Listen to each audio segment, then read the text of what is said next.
And I need to get with TKB to get him on Pop's panel. TKB, did you hear that? Pops needs to get with you. So without further ado, he's great. I like TKB. That he'd be a great one for the panel.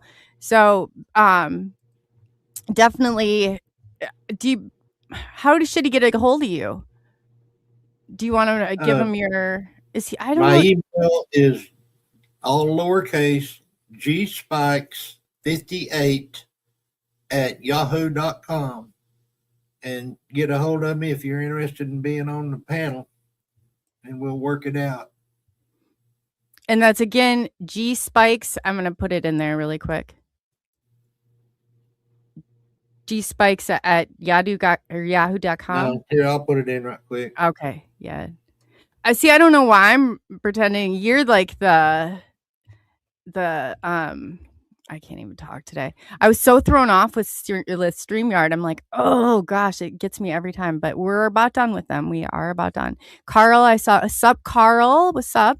So tonight we have a very special guest. You guys probably recognize the name, or you've seen his show before on YouTube. He's got a great show. I happened to catch you one day. I was going through. He does more. I know he does morning and night. Daniel Hamilton, otherwise known as DANNO. That's how I know him anyway. He's a passionate cryptid researcher, experiencer, and he's the host of the CRYPTID podcast. His lifelong journey, the unknown, began at the age of 12 in 1984 during a family hunting trip on the Olympic Peninsula in Washington State. Oh, I wonder if he was close to ESETI. And so, yeah, he's got a ton of stuff like UFO, cryptid. Him and Pops have a lot in common too. I heard him talking backstage. And so without further ado, we're going to go ahead and we're going to bring DANNO up here. Hey, DANNO, welcome. Hey, what's going on? Welcome to our circus. Do you have StreamYard, DANNO? I do. I don't have this kind of problems though. Oh, why, Pops? What's going on? Why is it just us? This is crazy. It's not just us. It's everybody I've talked to except DANNO is having trouble with StreamYard. What's up? What's up? Well, what are you doing different, DANNO? You want to let us in on your secrets or what? Because we're struggling here. Hey, when it comes to this type of stuff, I'm a hard R when it comes to that type of stuff. I just know how to click and push buttons. That's all I know how to do. But, you know what I'm thinking. One, where did you guys find that picture for the thumbnail? Two, the bio in a little bit is kind of off. I had my first sighting in 84. But I kind of did maybe a little bit. Okay, so right now you have someone in the chat right now, and I'm not happy about it because he's starting right now. He's starting. And I'm gonna call him out because he thinks he knows. If he starts trouble, DANNO, he will be booted. He already is. He already is. He thinks he knows me. He thinks he knows my government name, and he doesn't. And he's trying to mess with me. So, Steamboat, you need to stop, dude. It's taken care of. Good, because I haven't messed with this guy since he started to try to sync my channel. Because I called him out on some garbage that he did to some female moderators on my channel. So if he wants to play games, we can play games, but this is not the time nor the place for it. No. We got it taken care of. I'm here to have amazing chat with you guys, bring some cool things to your audience and things like that. So I had my first sighting when I was 12 in Graham, Washington. Later in life, after I'd started talking about my encounter and really get a chance to go in and investigate things and listen to audio and watch video and things like that, it made me realize that I had heard certain things, seen certain things, and encountered certain things when I was younger, like around the ages of 6 and 7, which was in the late 70s. A little north of Aberdeen, Washington, about an hour 40 minutes north of Aberdeen, Washington. I told two of the encounters that I had prior to my sighting on season 5, episode 3 of Monster Quest. I was on the new season, and one had happened when my dad and my uncle had taken me out hunting. Now, it wasn't hunting season, but my dad wanted to introduce me right before hunting season. So I kind of get used to it. I was about 6 or 7 around that time frame. And he said, we're going to go put you up in a deer stand. I'll be up there with you. We get there the first day. And, everything was fine. He kind of walked me up there, showed me where it was, what it looked like. And then went down, went to bed, woke up the next morning. Now, it wasn't like a normal hunting, getting up at before the dawn, to get yourself out there in the deer stand. It was, daylight was already coming up. And so my dad and I walked up, and here I'm walking up this trail, maybe 30, 40 minutes up this trail with my hero. And any time that I had alone with my dad it was like the best time ever. Here I get to do something I watched my dad would leave and go hunting. Now I get to be part of that. And so we get up in the deer stand, and he takes out this little pin light, and he's looking in his knapsack, and he's like, he goes, I left something. I can't remember what he left, but he said he needed it. And I remember him looking at me. He's like, listen, you're up in this deer stand. You're perfectly safe. There's nothing out here that's going to harm you. Just stay up here, and I'll be right back. I'm going to run right down to the camp, and I'm going to run right back up. Now, again, if you're just mosey on up there trying to be quiet, it's about a 30 to 40-minute walk. I'm like, okay. So I can see my dad climb down the ladder, and I see him walking down the trail. Well, I didn't really hear anything, no animals, nothing like that. But I heard the stream that was down a few, probably 20, 30 yards down this little sloped hill. Couldn't see it, but he could hear it. And if anybody knows the sound of a stream, it's very relaxing. It's very hypnotic. And it started putting me to sleep. So I'm kind of leaned back a little bit. I got my feet stretched out.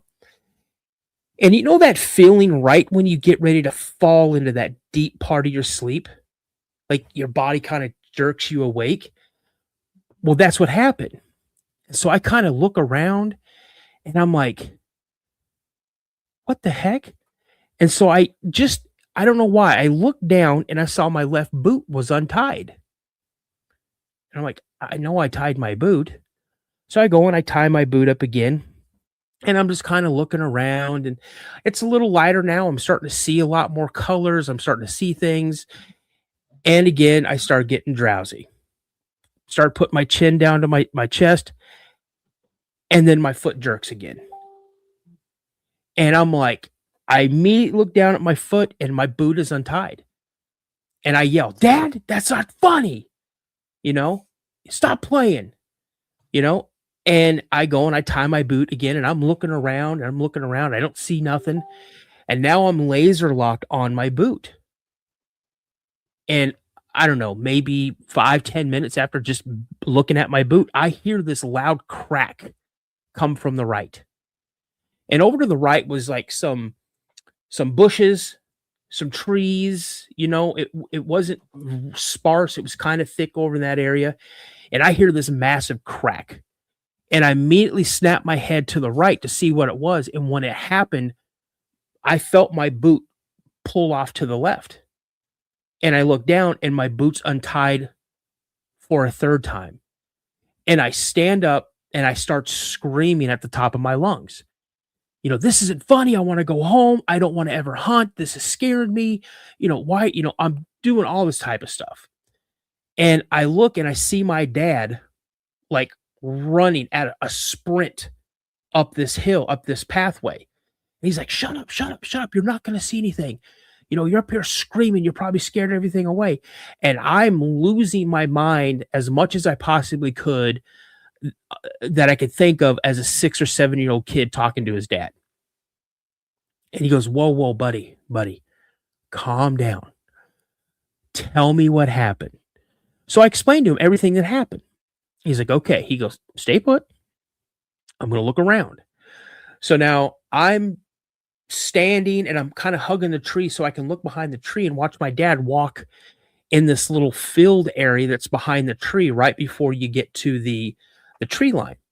And as he's walking around, he stops and he squats down and he kind of like touches the ground and he's looking. And then he looks up like this and he's kind of looking along the tree line and he stands up. Now, I'm going to preface this with saying that my dad was a Vietnam vet. My dad grew up hunting in Alaska. So I would assume even today that my dad's senses were heightened. So as he's watching this tree line, he takes his rifle off of his shoulder. It's a 30-30, chambers around, and he brings it up to the ready. And he starts looking again, and he brings it up, and he starts aiming, and he's sweeping left to right. And as he's coming back from the left to the right, he stops, and he's like pinpointed on one area. And I hear my dad say, "Daniel, get out of the tree right now." And I'm like, I go to ask him a question. He's like, "Get out of the tree right now." He's like, I wouldn't say panicked, but he's being very forceful on how he's talking. Like, he's urgent. Like, you need to get out of this tree now. So as I'm climbing out of the tree, down the ladder, I meet my dad at the bottom of the tree stand. And my dad immediately says, "Listen, I need you to do this. I need you to run as fast as you can back to camp. Do not stop. Do not turn around. Just run." And I'm like, okay. So I take off running, but I don't hear my dad coming in behind me. So I stop to look. And as I stop to look, I see him turn to run. He's like, "I told you to run." Like, he was, there was every ounce of urgency was in his voice. We did this little cat and mouse game like a couple more times before we were both at a dead run, running down this pathway into camp. And as we were coming into camp, my uncle was coming out of the tent. And my dad ran right up to him and like got right in my uncle's face, like, "What are you doing up there? You're messing with Daniel." Trying to scare him. He's like, whoa. He's like, "Dean, you need to calm down." He goes, "I don't know what you're talking about. I literally just got back into camp. I'm coming out of the tent because I hear you guys running down the trail." And my dad's like, "We got to go right now. We got to go." And my dad was insistent. We packed everything up and we left. Now, years later, I asked my dad, and I'm talking, I was 16, 17 years old. My dad, "Remember that time?" I go, "What did you see?" He's like, "I didn't see anything." He's like, "I'm telling you." He's like, "Daniel, I've hunted all over Alaska, Washington, Oregon, Montana. I've hunted big game. And what I heard, I've never heard in all the years I've hunted. I heard a growl that I could not identify. It was not a wolf. It was not a bear. It was not a cat of any kind. This thing was deep. It resonated, and I could feel it in my chest." That's the very first memory that I have of something that could have possibly been a Sasquatch. Now, And that's 12 years old. You're saying that's intense for a 12-year-old. No. That was 6 or 7 years old. Oh, 6 or 7 years old. I was just a little kid. I didn't know. I had no idea what a Bigfoot was. I didn't see the Patterson-Gimlin film until I was like 11. So Bigfoot was not even in my vocabulary. I had no clue what it was. If I would have seen one at that age, I would have thought it was a gorilla probably.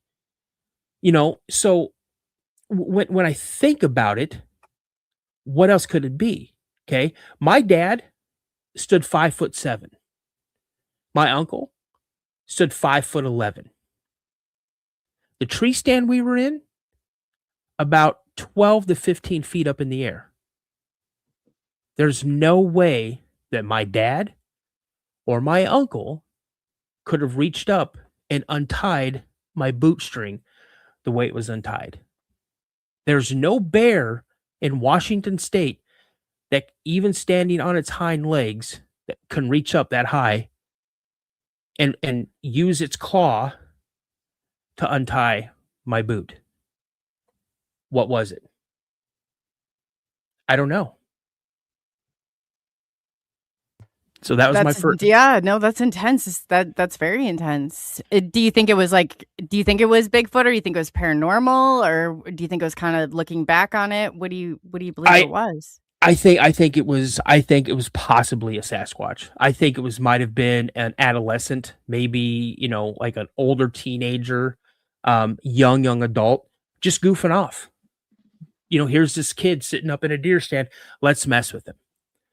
That's what I'm hoping the intention was, So, yeah.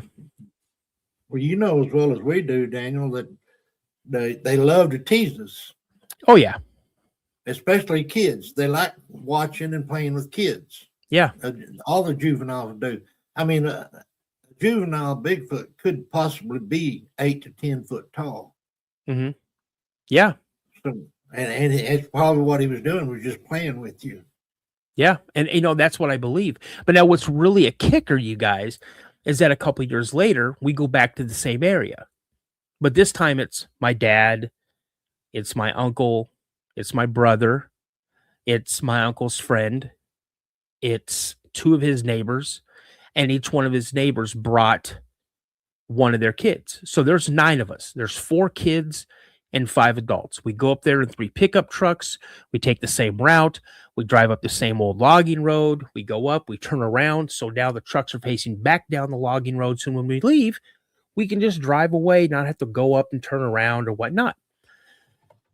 We had a ton of gear. The kids were carrying what we thought were probably 100-pound packs, but in reality, they were maybe 3 pounds at heaviest.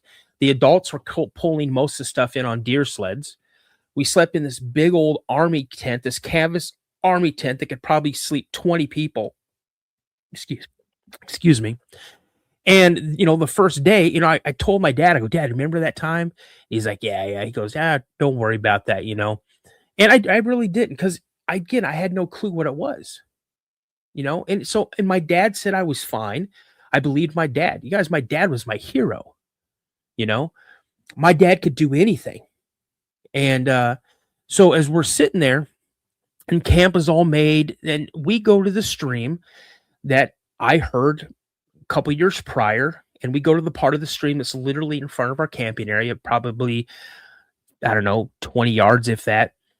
And it kind of slowed down in front enough where it had a big, deep pool, and the water was crystal clear, and you could see tons of fish. I'm talking tons of fish. And so I get all excited. I run up, Dad, there's so many fish. Can I go fishing? And he's like, yeah, here, go get your stuff. And so we get all the fishing gear. I'm hooking up my brother's stuff. I'm hooking up the rigs for the other 2 boys, and we start fishing. And it's like, literally, we would throw a hook in, we would pull a fish out. It was like one of those cartoons, like bloop, bloop, and you're just whipping your pole back and forth, and you're pulling fish in and out. It's crazy. So we come up with a ton of fish. My dad's like, holy, I know what we're having for lunch. I know what we're having for dinner, So, and that's what we did, while everything was still, my dad put them in one of the coolers, and we were walking around, and he was showing us the area and stuff like that. And we ate dinner and things like that. The next day we woke up, and first thing I did is look down, and they're down to the river, and there were still fish. So I made a note that I was going to go fishing later, get more, do some more fishing. And my uncle out of nowhere goes, hey, who wants to shoot guns? And we're like, yeah, what 9-year-old doesn't want to shoot a gun, So it was a little 22, little 22, little 20, Ruger 1022 rifle. And so we're just shooting cans, and we're shooting paper targets, and we see this rocky outcrop way up on this cliff that's right above the stream, and we're trying to shoot, because we think that the 22s, we're going to shoot this rocky outcrop off of the cliff, and it's going to fall into the water and make a big splash, right? So we shoot for a while, then we go on like a little hiking trip. My dad and my uncle, they're both trying to show us, if you guys get lost, look for this. If you're stay this, do this, you can eat this, don't want to eat this. He was just kind of giving us a little lesson, but he wanted to make it fun. And so we go back to the camp, we have lunch, and after lunch, we clean up and we start shooting some more. And just as we got done, we hear this just loud but distant, like holler or yell.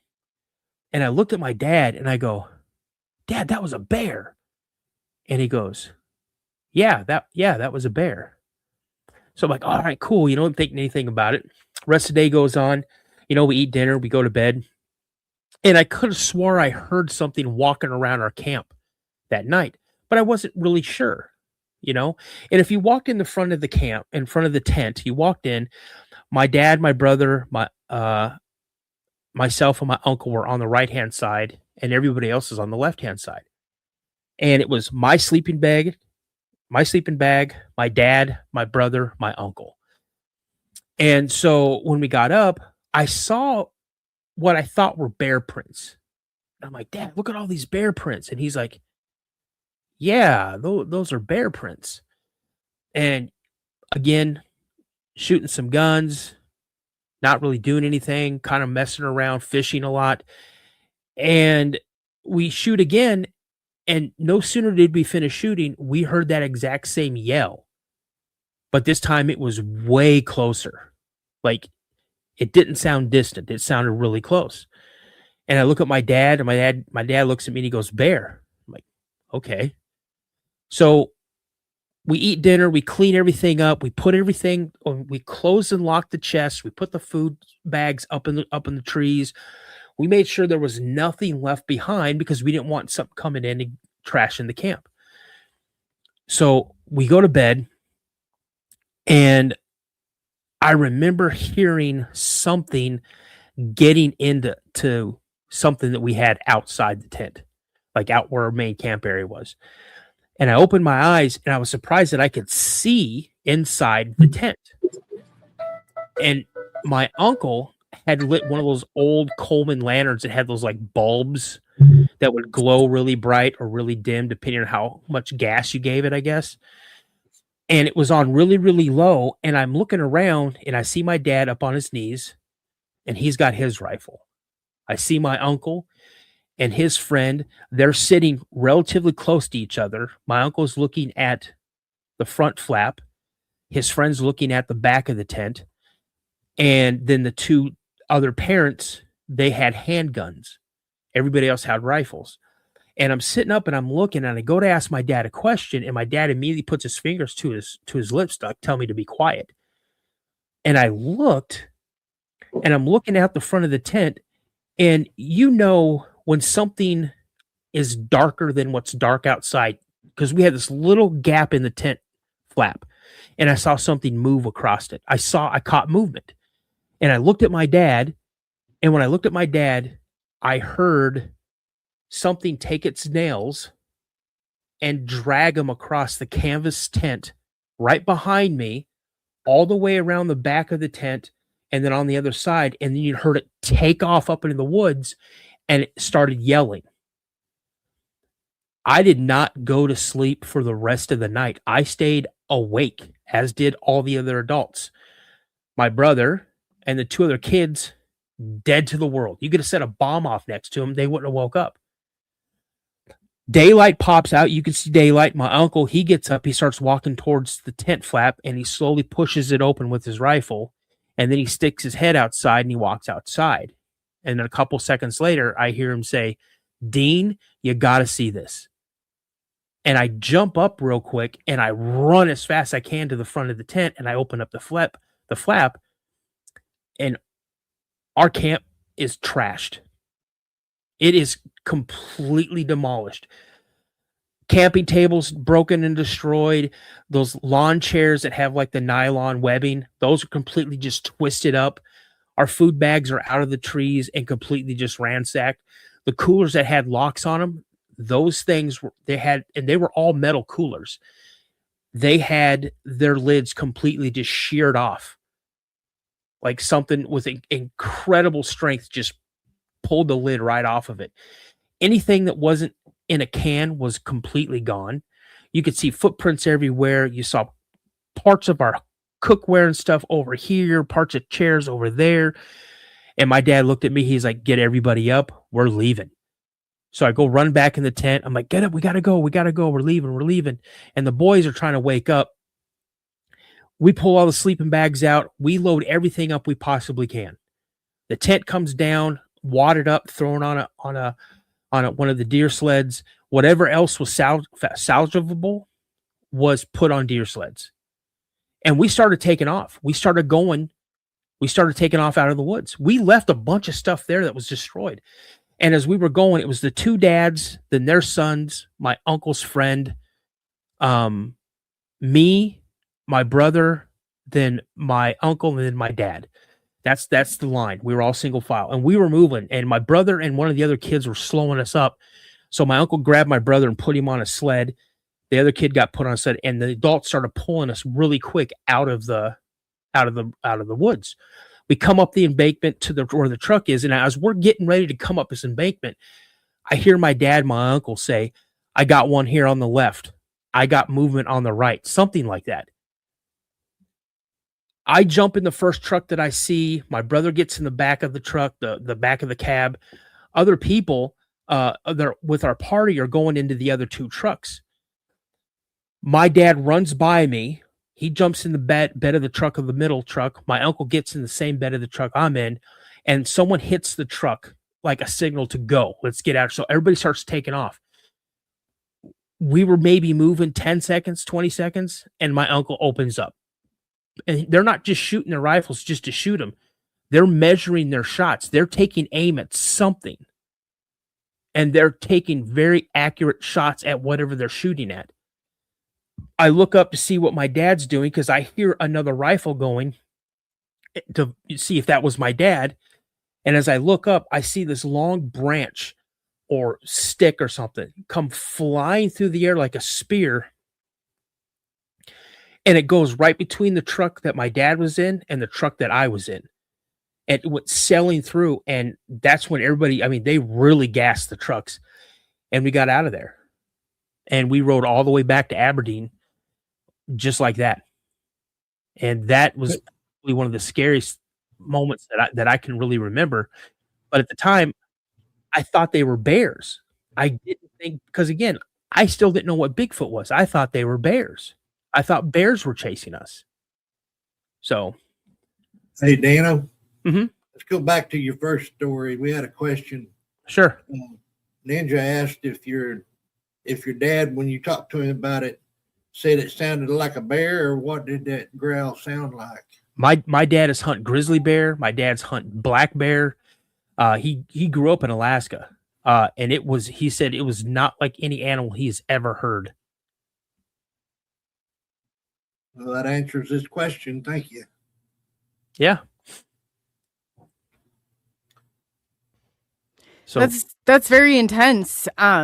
With it, do you think that did your dad experience this beforehand, or is this a family?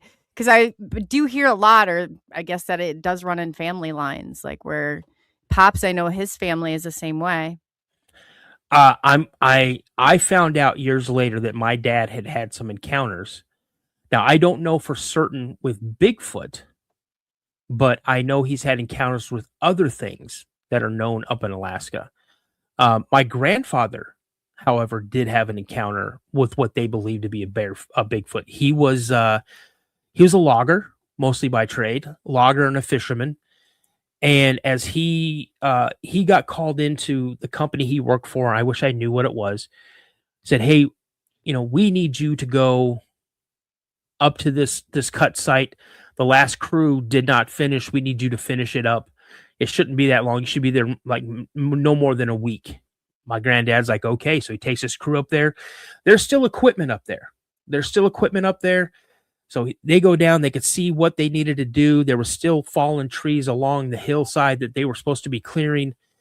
And so he says, "Hey guys, let's get it out of here. We can get this done in a week, no problem." So I don't know, maybe the second or third day they're there.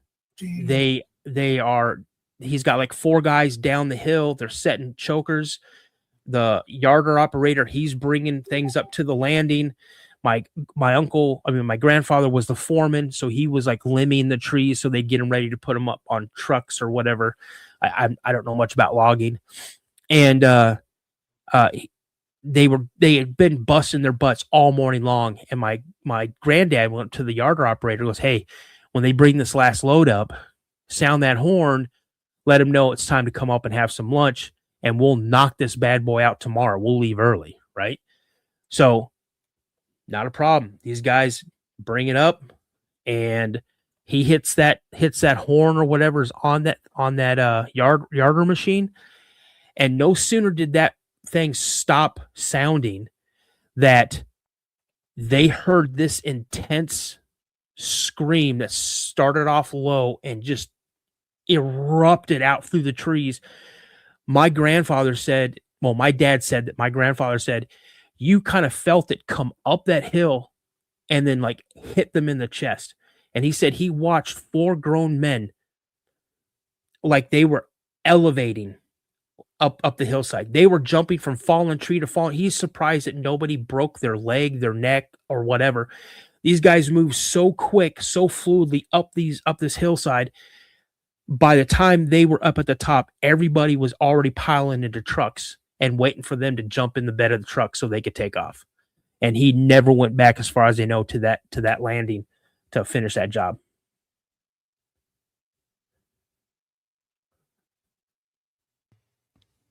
That's, yeah. Wow. We also had another question too. Has there been any, when you're talking about it, has there been any reports in the areas that you were in previously? Were there any reports? Oh, there's reports all over Aberdeen.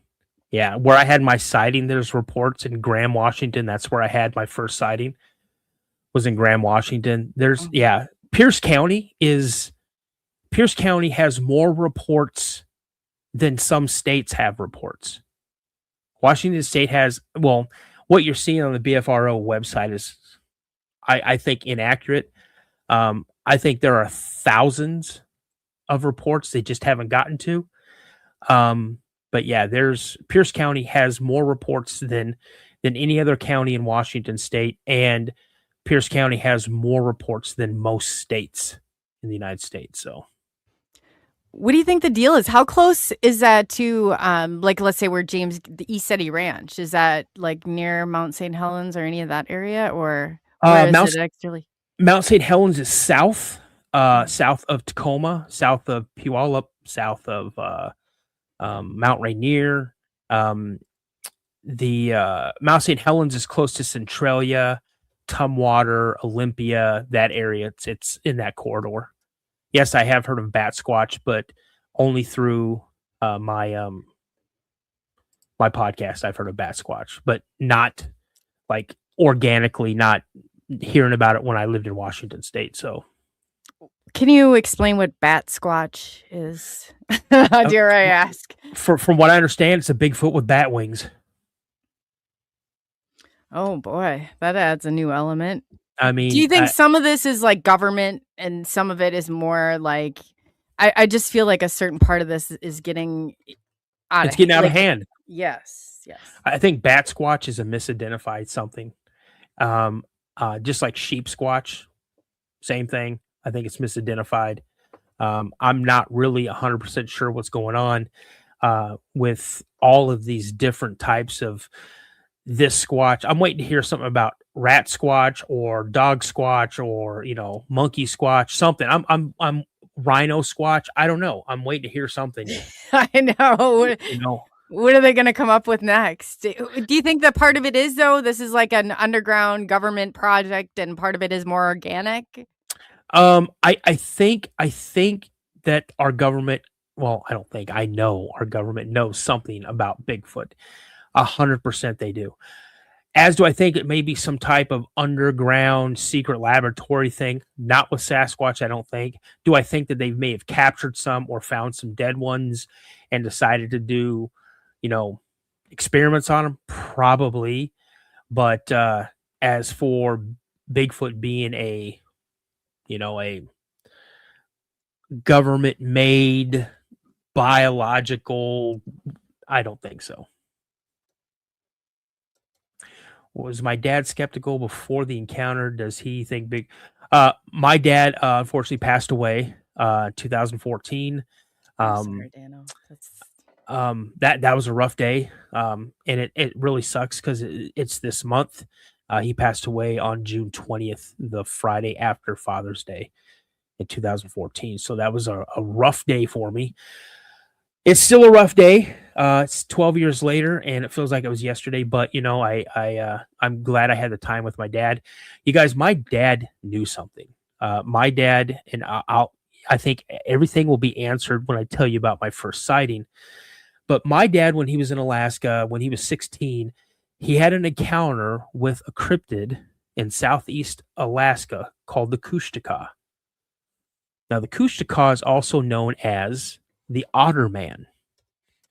And they believe, or native folklore and stories even today, the Kushtaka is part sea otter and part man. It's a shapeshifter. They have the ability to shapeshift into a very large sea otter. You know, the cute little ones with the whiskers that sit on their back and hold hands with their mates so they don't drift away. Those cute little guys. They also have the ability to transform, shapeshift into a half otter, half man, or into a full man, even somebody that you may know. They are known as tricksters. They also have a malevolent spirit about them. They have been known to lead people to their death. My dad's encounter, he was about 15 or 16 years old, living in Ketchikan, Alaska. They had a bunch of property, and he was going out in the woods with a wagon to get some firewood. That, you know, and anybody who's cut a bunch of firewood, if you don't have a lot of space for it and you own the land, you just stack it in place. And then you take a truck or a wagon if you're close enough, and you get what you need and you bring it back. You load it up near the house and you go back for however many, you know, trips it takes. But I also think my dad was going out into the woods to have himself a cigarette because he started smoking around that time. And the path that he walked on was a long path. It had a bend in the road that bent to the right, and then another little bit of a straightaway, but then it curved back around to the left and then into an opening. And the woods were not really dense. They were quite sparse, but there was no pathway going straight. So as he's walking on the pathway, he's whistling, he's getting ready to light up a cigarette, and he sees somebody walking on this path. And he's thinking to himself, yeah, I'm not going to repeat verbatim how he'd said it, but what the heck is this guy doing in my woods? This is my property. What's he doing in here? You know, he should know better. That'll, you know, you'll get taken care of a certain way if you're trespassing on people's property up here in Alaska. So as he gets closer, he's really getting a good look at this guy. And he says, this guy is very disheveled looking. Something looks off about him. And he's still whistling when he stops. And the guy comes up to him, and my dad stops whistling. And the guy, he said, the guy just kind of looked at him and goes, you got a cigarette? And he said there was something about this guy that really creeped him out. And my dad's like, yeah. And he gave him like 2 cigarettes. And he said he took one cigarette and put it behind his left ear. And my dad was fumbling for his lighter because he thought the guy was going to smoke the other one. But the guy just walked off. And so as he's walking by my dad is stopped and he's turning and he's watching this guy walk. And now my dad's back is to where the pile of wood is. And now it's facing back the way he came as he's watching this guy walk. And he said he gets about 20, 25 steps away from him. And the guy stops. And he turns his head over his right shoulder like this. And he goes, you know, you really shouldn't whistle in the woods because you don't know what's out here. And with that, he turned. I'm getting goosebumps because I get goosebumps every time I tell, because my dad, I laughed at well, let me finish the story. So this guy continues to walk, and then he takes like a 90-degree turn and walks off into the woods. Now, like I said, these woods were not dense. They were kind of sparse. You can kind of see things moving through the woods, no problem. He said this guy walked behind a tree and was gone. Was gone. And, you know, and when he told me the story, and I go, well, Dad, you know, what was it? What was it? He goes, It was the Kushtaka. And I go, oh my gosh, what's the Kushtaka? And he's like, it's the otter man. And I go, whoa, wait a minute. You mean what do you mean otter man? And he goes, yeah, half otter, half man. And I go, so you saw like this guy was like he's like, not a river otter, like the sea otter. And I started laughing even harder. I go, oh my gosh, are you kidding me? And I could see the absolute hurt in my dad's face. I could see that I had just really devastated my dad. And he looked at me and he walked away. And I knew I hurt my dad's feelings. And so, because he had told this story while we were having a barbecue. He had a bunch of friends over. My dad had this friend of his that he grew up with in Alaska named John, who's a native up there. And all of a sudden, my dad and John come back. And my dad goes, tell him. And I kind of, I'm 16 years old, I'm kind of cocky, I'm like, oh, you're going to come and tell me about the otter, man? And this gentleman, without raising his voice, made me feel about that big. And he goes, and he had that tone. I mean, if you hear Native Americans talk, they talk with this tone. It's a very deliberate tone. He's like, you should not laugh at your dad. And I'm like, oh, I felt like I was getting a verbal beating. And when he got done talking about the Kushtaka, I felt so bad, but I also felt absolutely terrified for my dad. And I'm like, Dad, you really saw that? And he's like, yeah. He goes, I did. And he goes, it wasn't the only time that it was around my house. I was taking a shower one time and I had my face full of soap and shampoo. And all of a sudden I hear something scratch the screen on the window in the bathroom. And this window it wasn't a big window. It was like a small window about like this wide and about like this high. And it was a good, 8 feet, 9 feet up in the air, up on the wall of the house. And he said he heard this thing scratch so hard against the screen that he heard the nails scratch the window. And my dad said, I went flying out of the bathroom, wiping my face off with a towel. He goes, I was completely in my birthday suit. That's not what he said, though. And he goes, and to my horror and surprise, our pastor, his wife, and their daughter were in the living room where I was now standing stark naked in front of them, screaming about something scratching on the window. And everybody was like, oh, and they recovered. And my grandfather and the pastor went outside with flashlights and they found some really weird footprints by the window and they could see where the screen had been ripped by like claws. And that's my dad's encounter with the Kushtaka. Now, when he was right before he was leaving, I want to see either basic training or Vietnam. It was one of those two significant dates, and I can't remember which it was. He wanted to get one last hunt in. He wanted to hunt one more time. And for whatever reason, I want to say it was that time for him because he didn't know if he was going to ever come back from Vietnam. So he went to an area, drove up to this place where he had hunted hundreds of times with my grandfather, my uncle, by himself. And as he was driving up this logging road, he saw like a herd of mule deer or a bunch of mule deer come down off this hillside, across the road, and then back down this other hillside down into like a ravine and then up another ridge. And so as soon as he saw the last one run across, he had already stopped the car. He jumps out, he runs over, takes out his binoculars, and he's glassing the area to try to see how spread out they are. He doesn't want to shoot up into the main herd. He wants to get something that's maybe further back, maybe he'll get a good one. And so as he's going back from the left to the right, he sees something coming into his vision. And what the heck is that? So he goes back over real quick and he says he sees this gigantic wolf. He said, when he told me this, he's like, Daniel, I have never seen a wolf this big.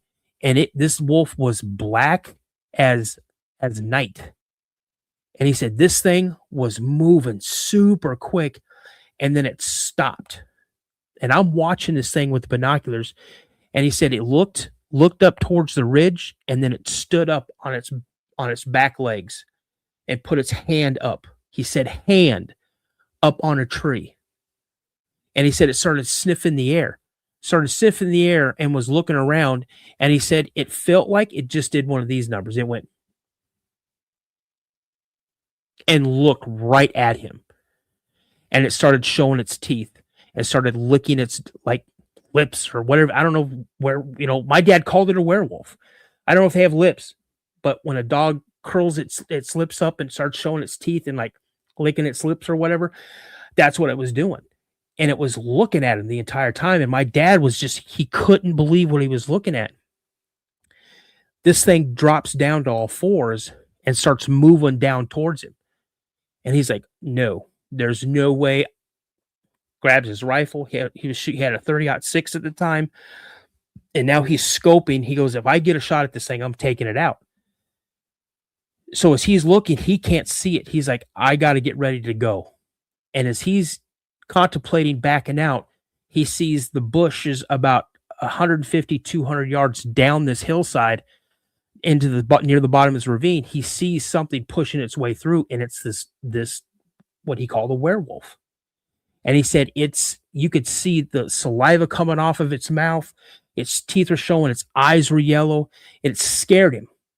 And he was just getting ready to take his rifle off a safe when one of the mule deers made a noise. And I've never heard a mule deer make a noise. I don't know what they make. I know it's not like an elk bugle. But he said it caught the attention of that werewolf. It snapped his head over looking, looked back at my dad, and then backed out of my dad's line of sight. He didn't want to take a shot, even though he believed he could hit it, but he didn't want to take a shot because what if he lost? What if he missed it? Then all of a sudden this thing's now really ticked off and my dad would not have time to take this thing out. So as he's trying to look for it, he sees it run up the side on the other ridge, and it's about a 45-degree angle going up after where these mule deer are. And he said it stops again. It stands up on its hind legs, looks at my dad. He didn't point at my dad, but he looked at my dad, showed his teeth again, and then took off running on two legs up and over the crest of the other ridge where the mule deers had gone over. As soon as he saw it crest that ridge, he got up, grabbed his stuff, ran to his vehicle, and tore off out of there.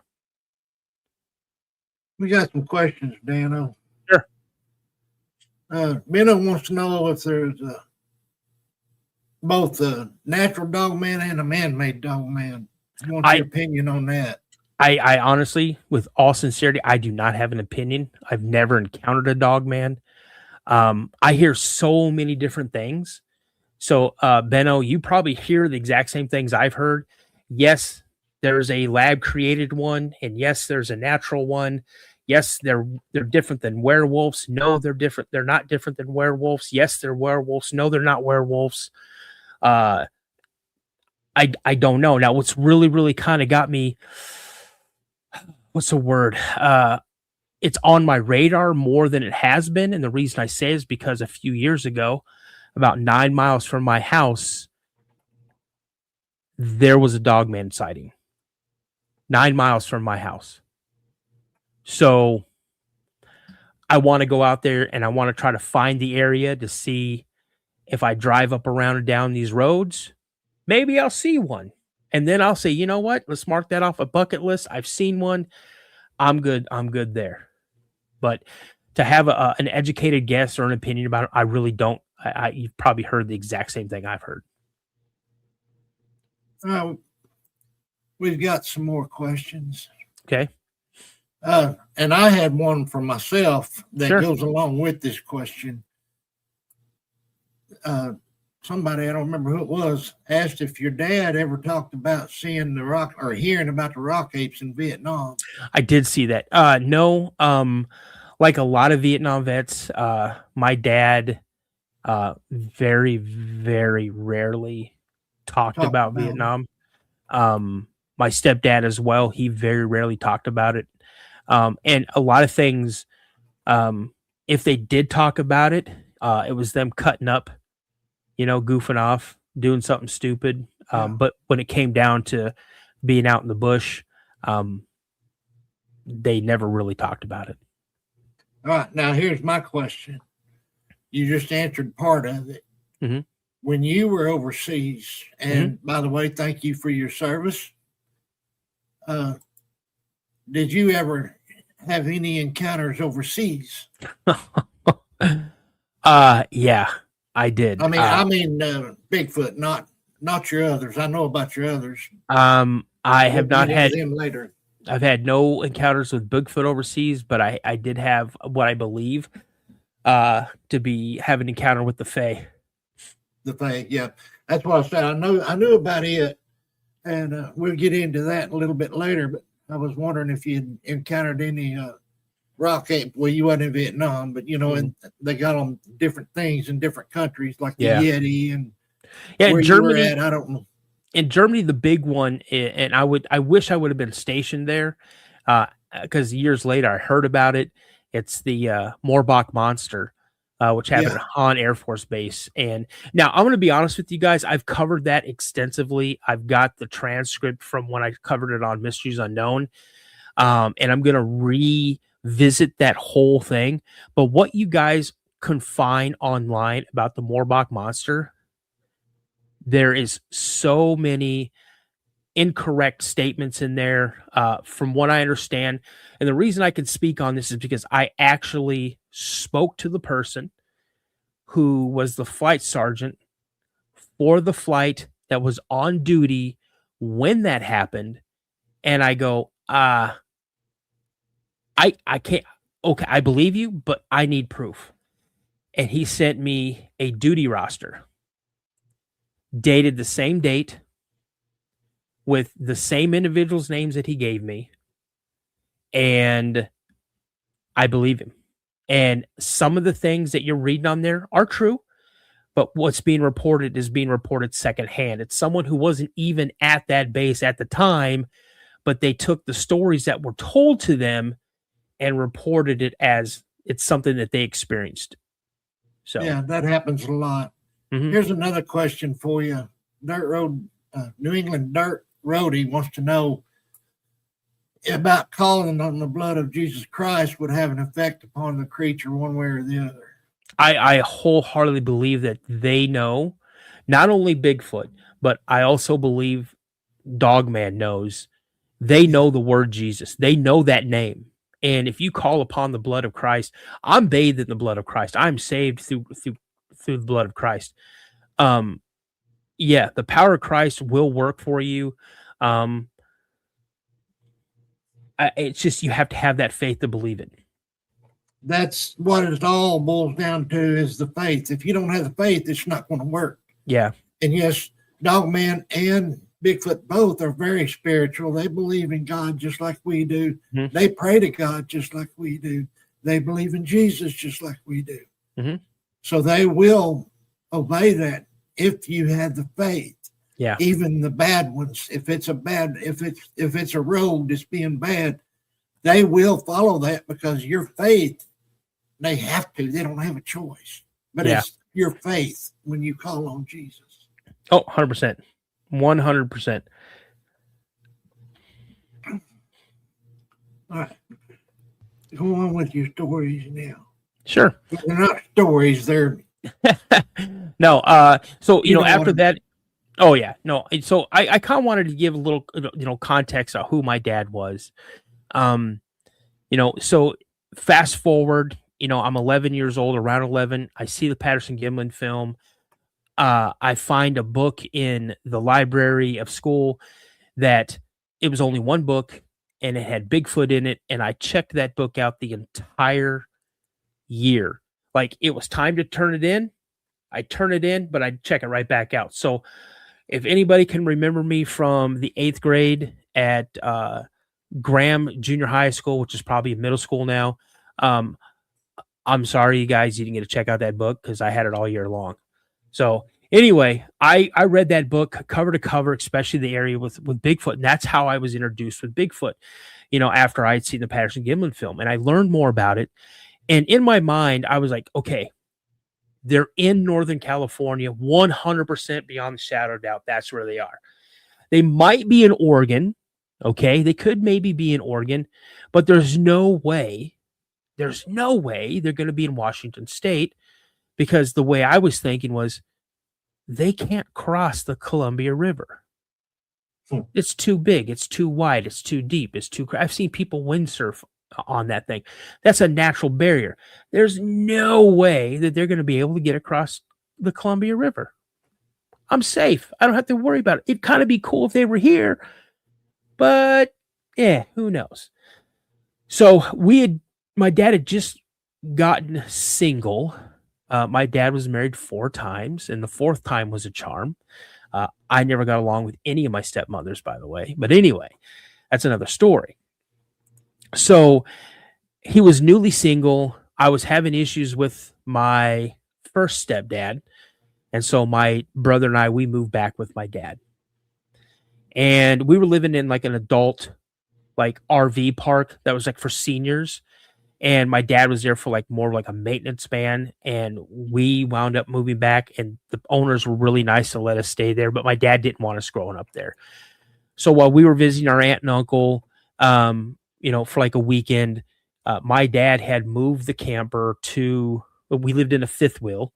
He had moved it to this 5-acre plot of land that he had already cleared like 3/4 of an acre. He put the camper on there, had some people, he had like a bunch of buddies come over. They built a deck next to the camper, so we didn't have to walk up on those rickety little metal stairs. We had like a big deck to walk up on. And when we drove by the RV park, and we're like, where are we going? He's like, I got to show you boys something. So we go down way down this road, Meridian, or I called it, we went up Graham Hill, and we turned right onto a road. We went way down this road. We turned another right. I can't remember what the names of the road were. We go all the way down to the end where it kind of like ended. And then there was a dirt road at the end of this road that we turned right onto. And the road kind of it dipped down like this, and then it leveled off, and it had like a little rise that would go a little ways, and it would drop down again. And, this happened like 2 or 3 times before we got to where our camper was, or I'll say our house. And, we pull up. I'm super excited. I'm like, what's going on? And my dad explains everything. I'm going to build a house here. This is ours, boys. We've got 5 acres. It's all woods. Have fun. Do whatever you want to do. Awesome.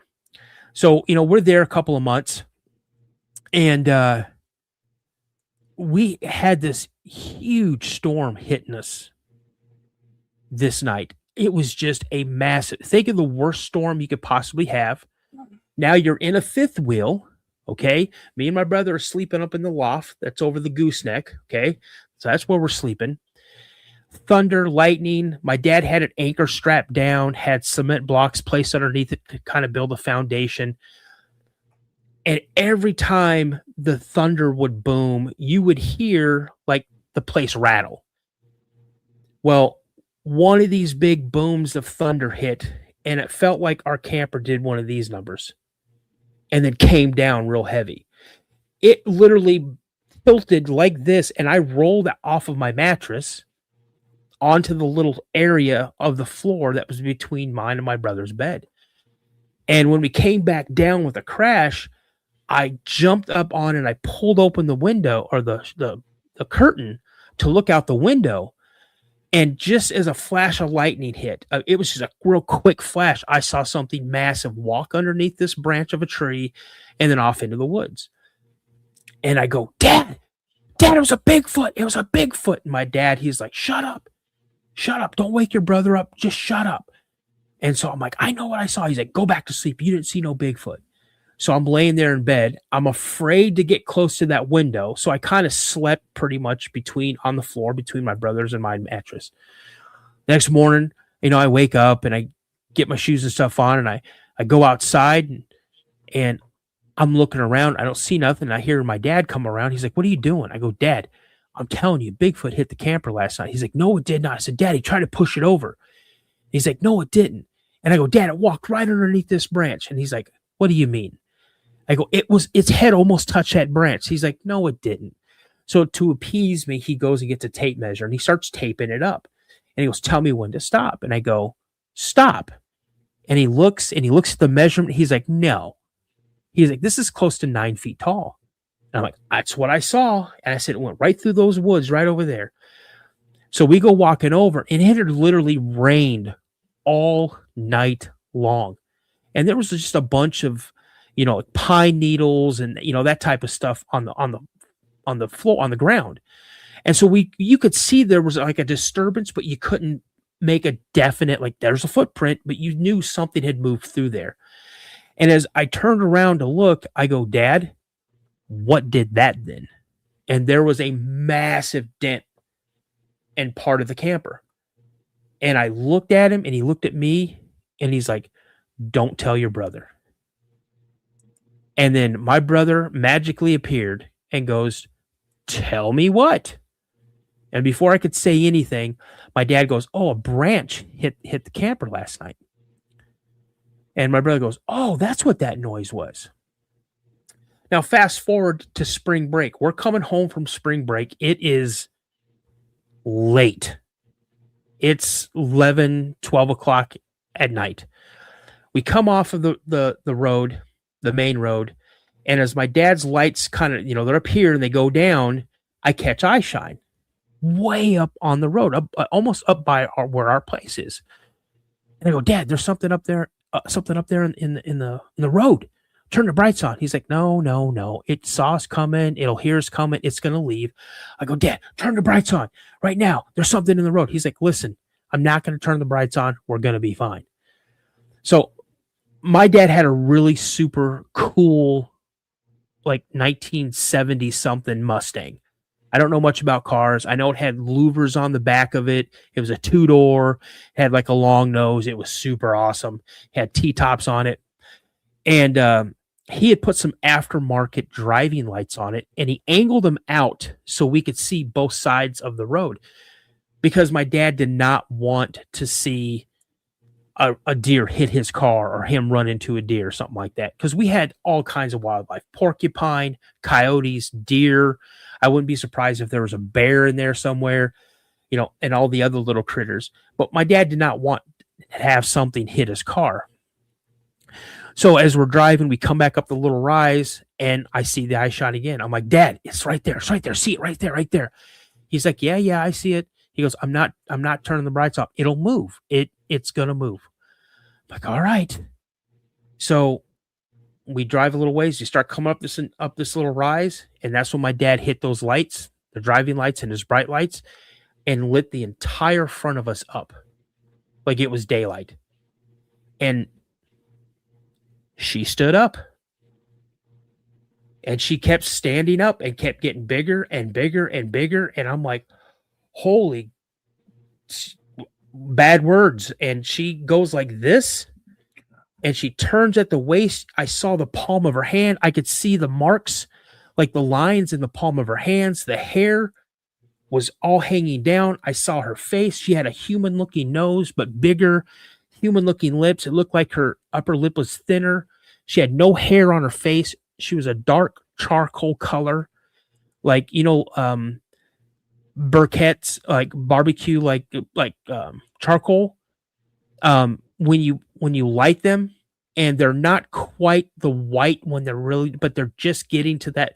It's like in between that color, not quite white, but not black, more of a darker charcoal gray kind of color. Light covering of hair, thin hair on the breast area and stomach area, but everything else just long hair. Skin was black. And as soon as she started bringing her hand down like this, I jumped down into the floorboard of the car. I was sitting in the front seat of the car, the passenger seat. I looked up at my dad. My dad was just white knuckling, 10-2. He did not speed up. He did not slow down. He just kept going at the same speed. And I figured we were already past where we had seen her. So I kind of look up real quick over, kind of look out the window, and I see her standing in the wood line. And the color that I saw at first was like an amberish reddish color. But when I saw her standing in the wood line, because there was still a little bit of the light coming off those, the direction of those driving lights, her eyes were black. I saw no whites of the eyes. Her eyes were black. My dad pulled into our driveway. He didn't even get a chance to stop the car. I was already jumping out of a moving car, ran up to the door of the house, unlocked the door, jumped in. Seconds later, I hear my dad's door shut. He comes up carrying my little brother, puts him up in his bed.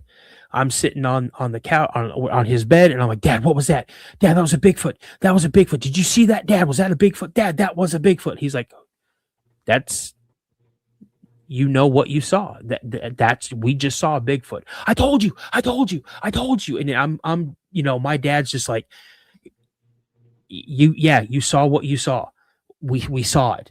And the whole time he's doing this, he's getting food out of the cupboards and out of the refrigerator. And I'm looking at him like, what is he doing? And he takes this armload of food out. He puts it on his table out on the deck. Then I hear him get off of the deck, and I hear the other door of his car shut because I didn't shut it. Then I hear him coming around. He's got a ladder in hand. He puts the ladder up. Now, there's this pole at the end. If you're looking at the front of the camper and the front of the deck, on the back left corner, my dad had a large pole that went up that he had fastened to the deck with a wooden platform on top of it, because he was going to put a bird feeder up there, because my dad was an avid bird watcher. A lot of people don't know that about my dad. Even people who's known him, forever. But my dad loved watching birds. He kept meticulous notes on what birds were coming in, what time of year it was. Was it a male? Was it a female? He loved it. And so he put all this food, he climbed to the ladder, put all this food up on this platform. He comes down, goes underneath the sink, grabs a rag, and he pulls like this tube out of his back pocket, and he squirts this stuff into this rag, and he starts putting it all over this pole. And I'm looking at it, I'm like, what is he doing? And when he comes back in, I go, Dad, what are you doing? And I go, why did you put that stuff on that pole? He's like, that so no animals get that food. And I don't know why I said it. I just said, oh, you mean like raccoons? And he goes, yeah, raccoons. Now, what I found out was he had greased the pole. And in my mind, he's doing it to prevent raccoons from climbing up there to get that food. I later came to the conclusion he did it because he wanted proof of something. So he goes, he puts the ladder up, he comes back in the house, he looks at me, I'm still sitting on his bed. He's like, do you want to sleep with me? I go, yes. So he gets ready for bed. I'm all ready for bed. He's sleeping between me and the door. I'm sleeping against the wall. And I remember it being around 1 o'clock-ish, because he had one of those old alarm clocks that had like an amber light behind the tiles that would flip. So it would be like, 116, then 117, and the 7 would flip up. So you'd see the 7. But it let off a little bit of ambient light so I can kind of see what was going on. And about 1 o'clock, I hear something heavy step up onto the deck, like massively heavy. You hear this groan and this crack. And I open my eyes and I look at my dad, and my dad's putting his finger to his lips, like telling me to be quiet. And I'm trying to ask him a question, and he's insistent, like this. And I kind of mouth to him, how many? And I remember him putting up the number 3. So I'm assuming he was thinking that there were 3 of them out there. Now, we'd only seen one a few hours earlier. When he did that, I heard and felt something run along the backside of the camper that I had my back resting up against that wall. And then I hear something grab a hold of the railing and pull itself up on to the deck. And I hear them walking around. And again, you guys, I cannot imitate it, but I heard something like something like that. I heard a vocalization and it scared the crap out of me. I buried my face in my dad's shoulder. I'm trying to become the t-shirt that my dad's wearing because I'm so scared, and he's doing everything he can to pull me in to make me feel safe.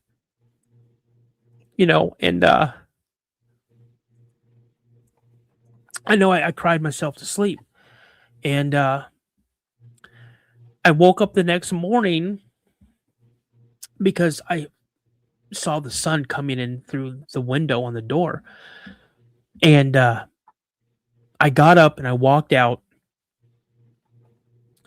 and I climbed up on the railing of the deck. Now, the top of the railing is like 7 feet off the ground. And my dad used to get on me all the time because I would get on there and I'd do backflips off the deck. And he told me I was going to kill myself. And so I'm up on this railing and I'm looking and I can see there is nothing up there. Like all the food is gone. And so I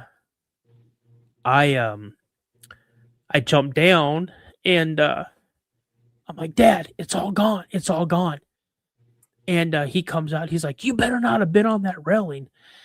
And I go, Dad, look, the food's all gone. And he's looking. And as he's looking, he can see. He's like, oh my gosh, it's all gone.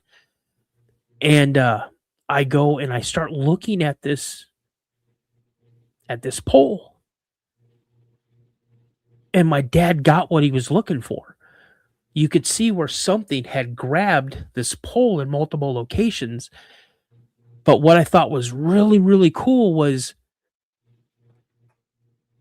something had taken its finger and dragged it all the way down to the pole and then wiped the grease off on the railing. And I'm like, Dad, do you see this? Do you see this? And he's like, shut up. Shut up. Don't tell your brother. Don't wake up your brother. I don't need your brother knowing that. I mean, he's going to be scared and da, da, da. And I'm like, Dad, oh my gosh, can you believe this? And he's like, just calm down, calm down. So now we're going to fast forward into the summer. So my dad and myself and my little brother, we loved fishing. That was like our thing. That was our bonding time. And I remember we were planning to go up near Mount Rainier. There was a lake up there that my dad knew about that had supposedly amazing trout. And my dad wanted to go fishing. But that Friday, he gets a call from work saying, hey, you got to come in for inventory. You're the shipping receiving manager. You need to be there. And he's already ticked off. So he gets up early. He leaves. Me and my little brother are there by ourselves. Now, when you have a 12-year-old and a 10-year-old unsupervised in the woods with no adults around, we're going to do stuff we're not supposed to be doing. And that's exactly what we were doing. We were listening to my dad's stereo. We were playing his records. We were drinking soda. We were just playing video games, just doing stupid stuff. And my dad was gone all day. And I remember hearing my dad pull up in the driveway. And I heard my dad do something that I've only heard him do 3 times in my lifetime. And he slammed his car door in anger. And I'm like, oh. And then all of a sudden he says my full name. First, middle, and last. And I'm like, uh-oh. Like, what? I'm doing a mad dash in my mind. What did I do wrong? What did I do wrong? I did my chores. I'm doing good in school. What did I do? You know, summer break, I did good. What am I doing? And he comes up. He's like, do you want to tell me what happened to the burn barrel? I go, what do you mean? What happened to the burn barrel? And he goes, yeah, what happened to the burn barrel? And I go, I don't know what you're talking about, Dad. I didn't burn any trash today. He's like, well, didn't you want to tell me where the burn barrel is? I go, what are you talking about? Now he's like kind of accusing me to something. And now I'm starting to give it back to my dad, you know? And my mind is telling me, listen, man, you need to shut up because you're digging yourself a hole that you're not going to be able to get out of. And but my mouth and my pride just keeps going. And he's like, why don't you come and show me what's going on here? And I go, what are you talking about? So he walks out off the deck and I follow him. And as soon as we get around the corner over to where the burn barrel is, I look at my dad. I go, hey, where's the burn barrel?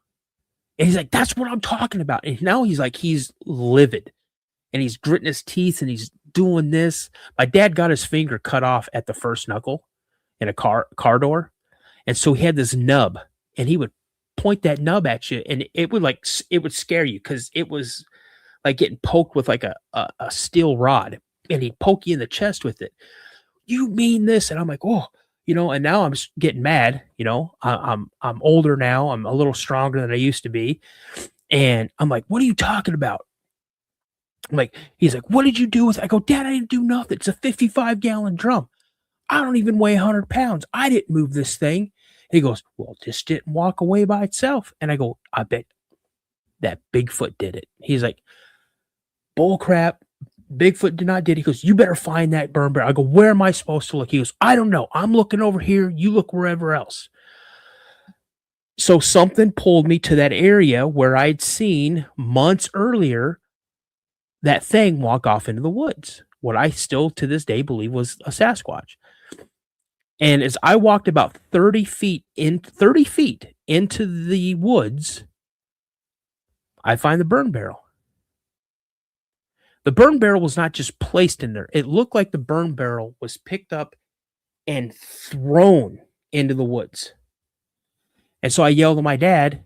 I go, Dad, I found it. He's like, you found what? I go, what do you think I'm out here looking for? And now I knew I was done. He said my name, my full name again, told me to get my butt out there. And I knew that I was done. All my mulligans were already played. I'm done. So I come out there and now we're going at it. And he's like, I'm telling you. I'm like, Dad, I'm telling you the Bigfoot did it. He's like, I'm telling you. I go, Dad, I'm sick of this. And he's like, listen to me. You better go in. You better get that. I go, Dad, I can't. I need your help. I can't do it myself. So we move it back. And as we're walking back, he says, listen, you don't tell your brother anything. And again, it's like magic words, like abracadabra. My brother shows up and he says, tell me what? And I tell him, Bobby, before my dad could say anything, I go, a Bigfoot threw the burn barrel in the woods. And then my dad hauled off and smacked the snot out of me. And my brother, like, no sooner did the sound of the smack disappear, my brother goes, well, I don't think it was one of the small ones that I've seen. And we're like, whoa, what? What do you mean small ones? And he's like, yeah. He goes, I see two small ones all the time.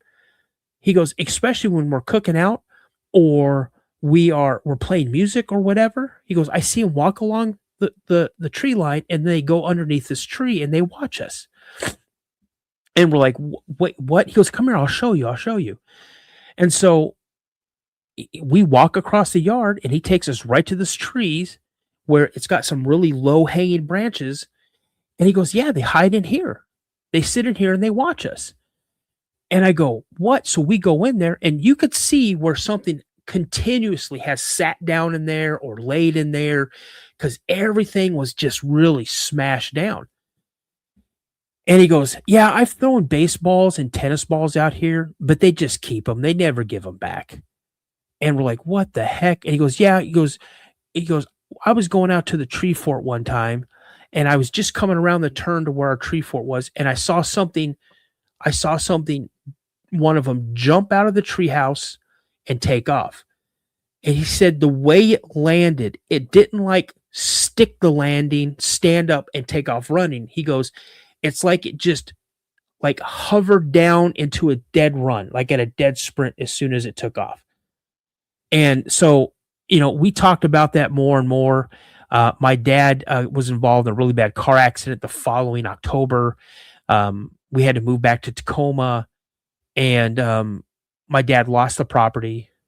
He sold the camper because the new people who owned the property wanted it off there, so he sold the camper. We were there to clean it out the following spring, and so we were not there from October to like April. And when my brother, my aunt, my dad were looking at things, my dad couldn't do a lot of stuff because his arm was still in a sling. His clavicle was completely just tore up out of his super bad car accident. And so I'd already gotten everything I'd wanted when we first left. And when I was walking around outside, I was sad because I didn't want to leave this property. But I noticed every single window had something like something was looking in the window. Now I was thinking, well, maybe it's somebody seeing if people live here. Maybe they could break in and steal whatever. But that would not explain those prints, like someone was looking in up on the gooseneck windows that are like 12, 15 feet high in the air. That's what we saw. And that was my first sighting. Wow. That's amazing. The detail and everything. And, I'm really sorry that you lost your dad like that. I have a special place. My son's dad passed away when he was 18 months, and it does leave a hole in your heart. So I'm just sending lots of love, and I appreciate you going through all that, Danno, because I know it's not easy to do with everything. I mean, but what a beautiful, beautiful time it sounds like that you had with him, and such a connection to share. I mean, that's absolutely amazing. Yeah, I think my dad knew something. I think my dad, because at one time I forgot to tell this part.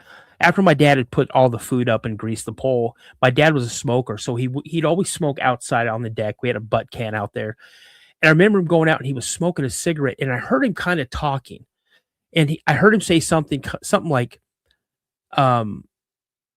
we saw you, we know you saw us. These are my boys. We're a family. These are my children. We don't mean any disrespect or no harm. This food up here is for you. Please don't hurt or scare my boys. And when my dad came back in, I asked him what he was doing, and he goes, "Oh, I was praying." And I'm like, I didn't hear you say amen. And he goes, "Oh, amen." But I think my dad knew. I think my dad knew what they were. I think he knew more about it than I did from just seeing the Patterson Gimlin film or reading that book, from maybe encounters he might have had that he never spoke about up in Alaska. So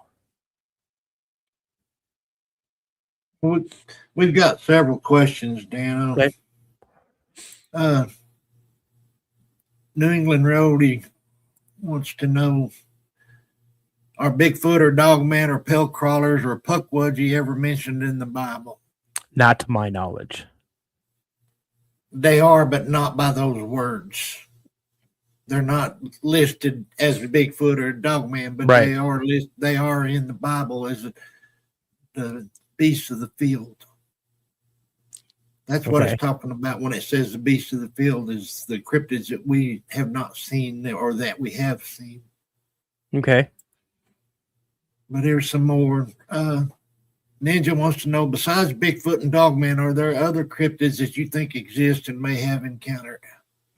I know there are other ones that exist. I have not personally encountered them, but the Kushtaka, my dad has encountered it. Skinwalkers, I believe those exist. The Jersey Devil, I believe exists. I believe Mothman exists. You have that lizard man encounter in South Carolina. Rakes, pale crawlers, I know those exist. I personally know those exist. Gargoyles, I have to see one. I have seen gargoyles, but in the traditional sense of them being made of stone and on churches and buildings. I've seen a lot of them over in Europe. I've had reports of live gargoyles. I haven't. So- I'd like to hear it. I would love for someone to come on my show and say, you know, kind of give me an idea. Because again, I'm not saying that they don't exist. They couldn't exist. I just haven't encountered it. I haven't heard right. firsthand accounts. So I don't have an But, opinion on those. William Torres asked, do you think that Dogman are the spawn of fallen angels? No, I don't. I don't think Bigfoot or Nephilim. I don't think they're related in any way, shape, or form. I don't. Well, here's a statement from Nighthawk. Danno, remember, if the eyes have no tears, then the soul would have no rainbow. That's deep. That is deep. And Nighthawk is deep. He's got a lot of good information. I don't know if you've had him on your show yet. He's going to be on Pop's panel later on in a couple months. Okay.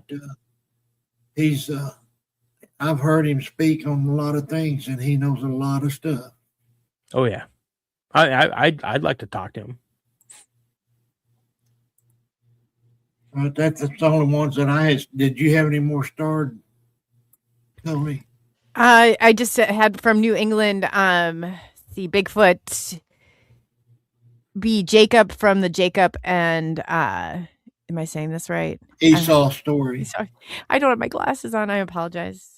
As Lori pointed out, well, I had a pair, but I don't know. I got to go check my freezer, maybe like Roger suggested. But yeah, Esau was a giant, and he was very hairy. So who knows? So was Goliath. Yeah, so was Goliath. It could be from any of those, but they are, like I said earlier, they're people. They're just a different race of people. Yeah. You know, really weird thing. I had an interview lined up with a gentleman who had like family knowledge of the Kandahar Giants, and all scheduled, ready to go. I said, "Hey man, are you ready for, you know, are you ready for Wednesday's interview?" And he goes, "Man, I've been struggling to figure out how to try to tell you I can't do it." I go, "Okay, yeah, not a problem, man." He's like, "Not that I don't want to, because I definitely want to." He goes, "I've been contacted and told to keep my mouth shut." Yeah, that happens a lot. I'm like, "All right, not a problem." Well, you were telling me earlier that you had seen a UFO. Mm-hmm. Yep. Why don't you tell us about that? Nothing. Coley's big into UFOs. I know. Nothing. He'd never be able to guess, right, Dana? Exactly. Nothing super big. I mean, I have no problem telling. I can't tell you the exact address. I just Google mapped it like last week, and we lived in a townhome that was on a lake called Long Lake in Lacey, Washington, which is near Tumwater in Olympia. My dad had the opportunity, you know, we were living in Tacoma, but he had the opportunity to buy this townhome. And I didn't want to move down there. Had no desire to move down there. I was in Tacoma. That's where all my friends were. That's where a girl that I really liked was. I wanted to stay in Tacoma. I'm a North End boy, you know. That's where I grew up on the North End of Tacoma. And but my dad took us down there, and yeah, it was on a lake. It was awesome. Our place kind of looked like backed up to the lake. We had a nice long backyard right down to the lake. I'm like, okay, let's go. Let's do it. So go to this new school and meet this girl. And yeah, it was, I'm telling you, she was a beaut. And I was wondering at first if you were talking. Yeah, that's hilarious. I'm telling you, and this is the whole like scenario of girl from the right side of the tracks meeting the boy from the wrong side of the tracks. We didn't come from money. You know, my dad was a 9-to-5er, worked a ton of overtime. I worked in landscaping, things like that. So I didn't have a lot of money, but her family was stupid rich. And it was like opposites attract. And we started hanging out. We started dating. and she came over, and this was like right around October. So it wasn't super, super cold, but it wasn't warm. It was like perfect sweatshirt weather, sweatpants and sweatshirt, or jeans and sweatshirt. And so we decided she was going to come over, and she decided we're going to go down to the dock, and we were going to stargaze. That's my story. That's what I'm sticking to. And so we were stargazing, and I kind of pushed myself up, and I looked at her, and she's like, "What?" I go, "Do you feel that?" Oh God, Danno. No, I'm being I know. No, y'all need to get your minds out the gutter. And I look at her and I go, "Do you feel that?" She's like, "Yeah, I think I do." And I go, "No, like, do you?" I said, "Look at my arms." And she go, "There's a light on the end of the boat dock." And I said, "Just look." And I held it up, and you could barely see, like, all the hair on my arms was standing up. And I said, it felt like static electricity was like super, super thick in the air. And I'm like, "Do you feel that?" And she's like, "Yeah." I said, "Yeah, you feel like the static." She's like, "Yeah, I feel that." And then I heard like a really low, like kind of like something was moving, like it was a low hum, like of an engine. And I'm looking around, I'm like, "What is going on?" And then I look over to my left. Now, in this area that I looked, used to be tons of woods. Now it's nothing but houses. And I saw this light pop on, and this light slowly moved back and forth. I'm watching this thing slowly move, like it was like kind of like it was scanning stuff. And I'm like, "What the heck is that?" And I'm looking at it, and she's like, "Let's get out of here. Let's get out of here." Because as it looked like it was getting closer, it just, the static electricity is intensified. So I grab her hand, and we start running back up to my house. We come running in through the back door, the sliding glass door, shut it, lock it, run upstairs into my bedroom. Now, my bedroom was a loft, and I had like these shutters over the windows that I could open up, and I could look down on the living room or the dining room. But I also had windows straight ahead that I could look right out to the lake. I could see right out to where the dock was. And I'm seeing this light scan over, goes over my backyard, goes all the way down, and it gets right over towards where the dock is, and then the light shuts off. But now you feel this humming, like this low hum. The best way I can describe it, you guys, anybody here has seen Star Wars, and you see when the big, like, Imperial Star Destroyers slowly move through space, and you hear what's supposed to be the sound of their engines as they slowly, come into frame, even though there's no noise in space. That's kind of what I heard. And as I'm looking, all of a sudden I see these lights, and something's coming into view. I'm looking out the window, and it starts moving into view, and it's getting bigger, and it's getting bigger, and it's getting bigger, and it's getting bigger. This thing is honestly as wide as a football field, and you can see little lights through it, and it gets right over the water, and then straight up, it's gone. It moved so incredibly fast. I have never seen anything move that fast in my entire life. Now, I grew up in military families.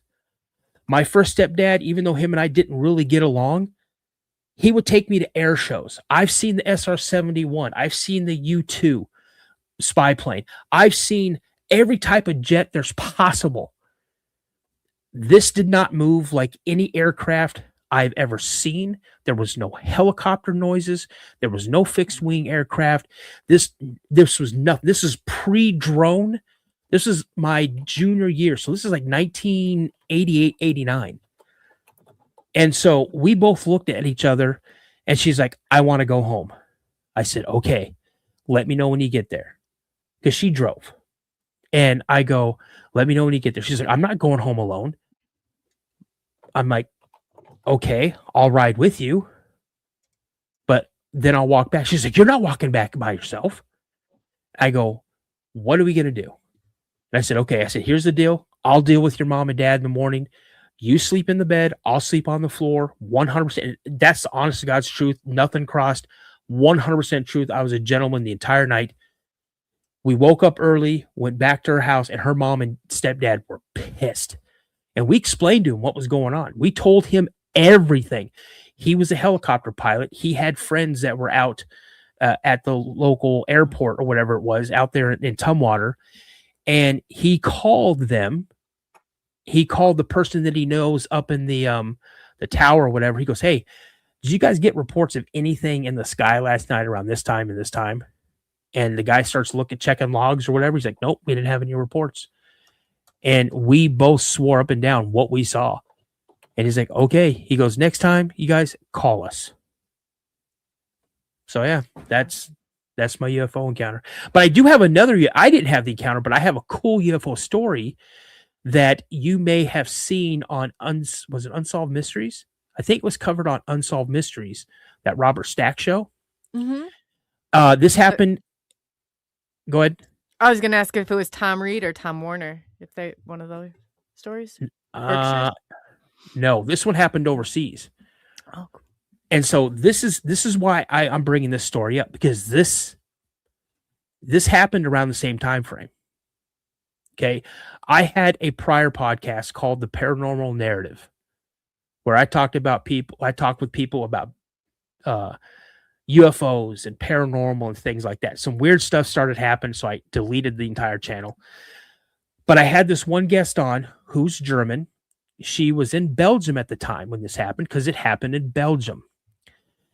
And she was telling me, yes, I was visiting a friend in Belgium, and I walk out of the back door to smoke a cigarette, and she goes, I look out, and I see this aircraft. And she described a triangle-looking aircraft.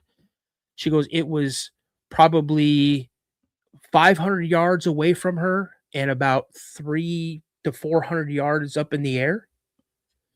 And she goes, I was watching it, and all of a sudden 2 beams shot out of it, and they started crossing back and forth. And that's when I walked back inside, and I told my friends that there's a UFO out here. And they come running out to look, and they saw it just as it started moving off. Now, here's the cool thing. I asked her, I go, how long did you witness this? Like, did you see it just for a second? She was like, long enough to smoke a cigarette. And I go, so what, about 5 to 7 minutes? She's like, yes, 5 to 7 minutes. Now, here's what's the cool part about this, you guys. A Belgian Air Force base scrambled 2 fighter jets to intercept this thing.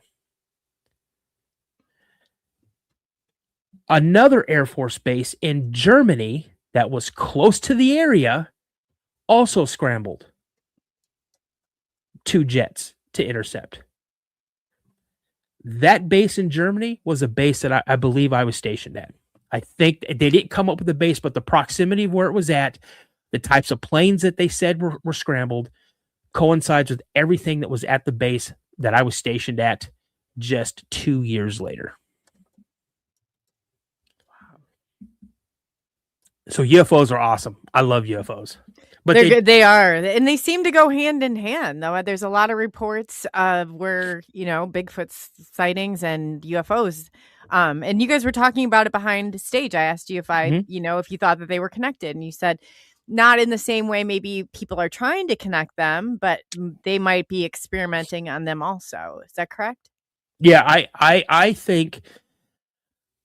I've heard stories, not personally, I've heard them, through other people, that, I saw a Bigfoot come out of a UFO, or I saw a Bigfoot run up to a UFO and climb inside. Bigfoot are used as vessels for aliens to travel around in. I don't know.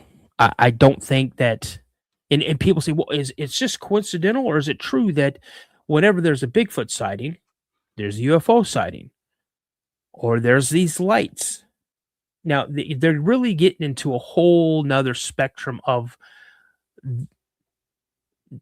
cryptids. I mean, the subject, I mean, we're really, really talking about an alien coming down, dropping a Bigfoot off, or a Bigfoot running out of the bush up to the aircraft to get back on board. Do I think that people have been abducted by aliens? 100%. If a human being has been abducted by an alien, a horse has, a dog has, a cat has, a Bigfoot has, whatever else has been on there, it has. That's what I believe. And why do I believe it? I don't know. I just believe it, that that's possible. I just don't think that a Bigfoot is an alien. I think a Bigfoot has been an inhabitant of Earth as long as life has been evolved into what it is now. That makes sense. Yeah, and behind, just to take it a step further, you were talking about how you thought that they were capable of so much more. You said you just had a recent show. Do you kind of want to go into some of that? Absolutely. So I don't know if any of you guys out there, and seriously, if you don't know who Scott Carpenter is, please look him up and prepare to have your mind blown. Now, unfortunately, Scott Carpenter's passed away. He passed away, I believe, in 2024, before I started my channel. But Scott Carpenter was on my radar, and I watched some of his stuff. But what happened is I got a chance to talk with Travis Carpenter, his son. Amazing episodes. If you guys haven't already checked it out, please go over to my channel. Check it out. It's one of my favorite episodes I've done. Travis is such a nice person. He's such a genuine person. And he shared some photos of things that his dad has captured on film and on video. Now, before that episode, if you guys would ask me, well, are they capable of coming out of portals or interdimensional travel or whatnot, I'd have said no. They're 100% flesh and blood. That's all there is to it.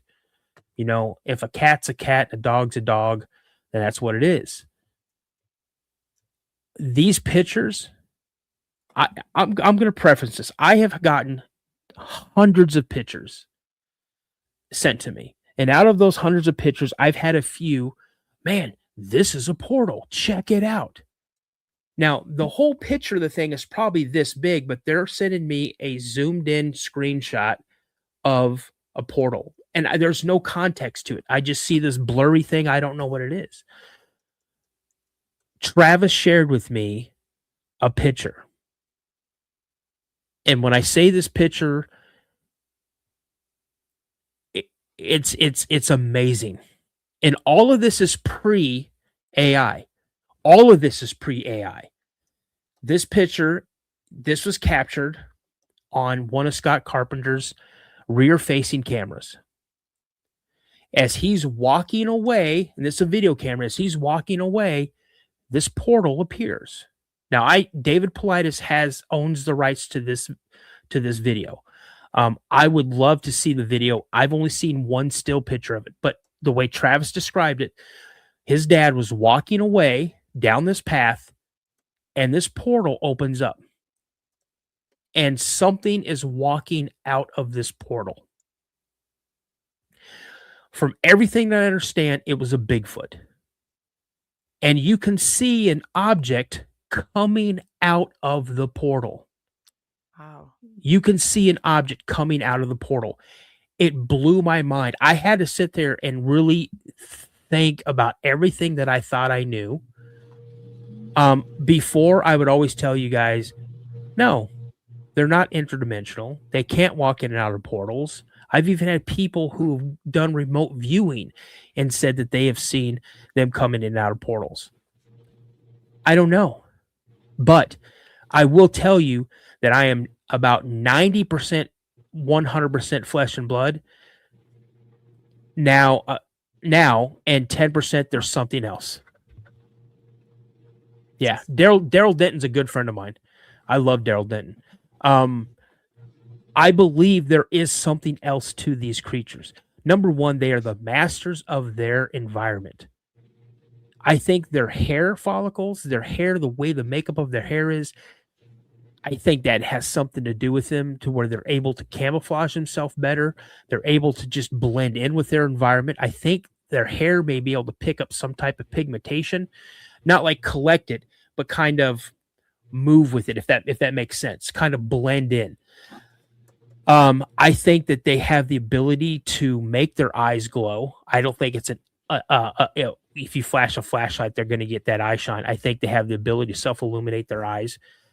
Now, from another guest that I had, where she has video of a Sasquatch literally changing its eye color from yellow to green to amber to reddish orange, back to green and amber, all in the same video. It's amazing. So yeah, I definitely think there is something else to them. Do I think they're supernatural? Yes. Something that big is able to move that fast, is that strong. I mean, the thing is, here's what it is. I look at my son.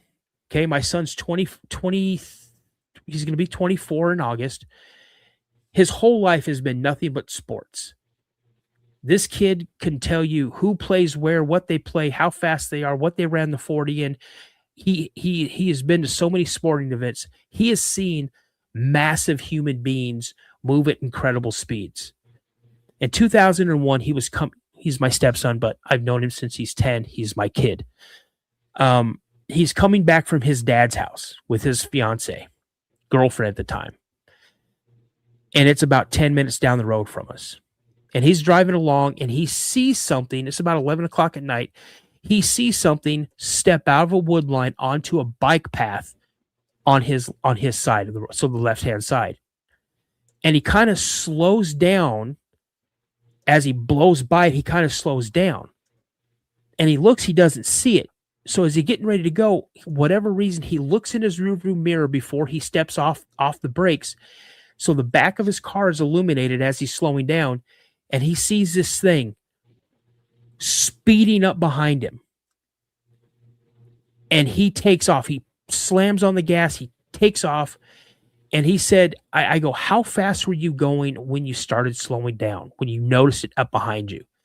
And he said, I was going about 50 miles an hour. I go, how close was it? He goes, it was within 10 feet of the back of my car. And I go, what was it? He goes, it's what he would not say it's a Bigfoot. He said, it's what you talk about. And I go, what else do you know? He goes, I've never seen anything bigger than that. He goes, it was bigger than Shaquille O'Neal, and it was incredibly fast. He's like, Dan, I've never seen anything that fast in my life. Wow.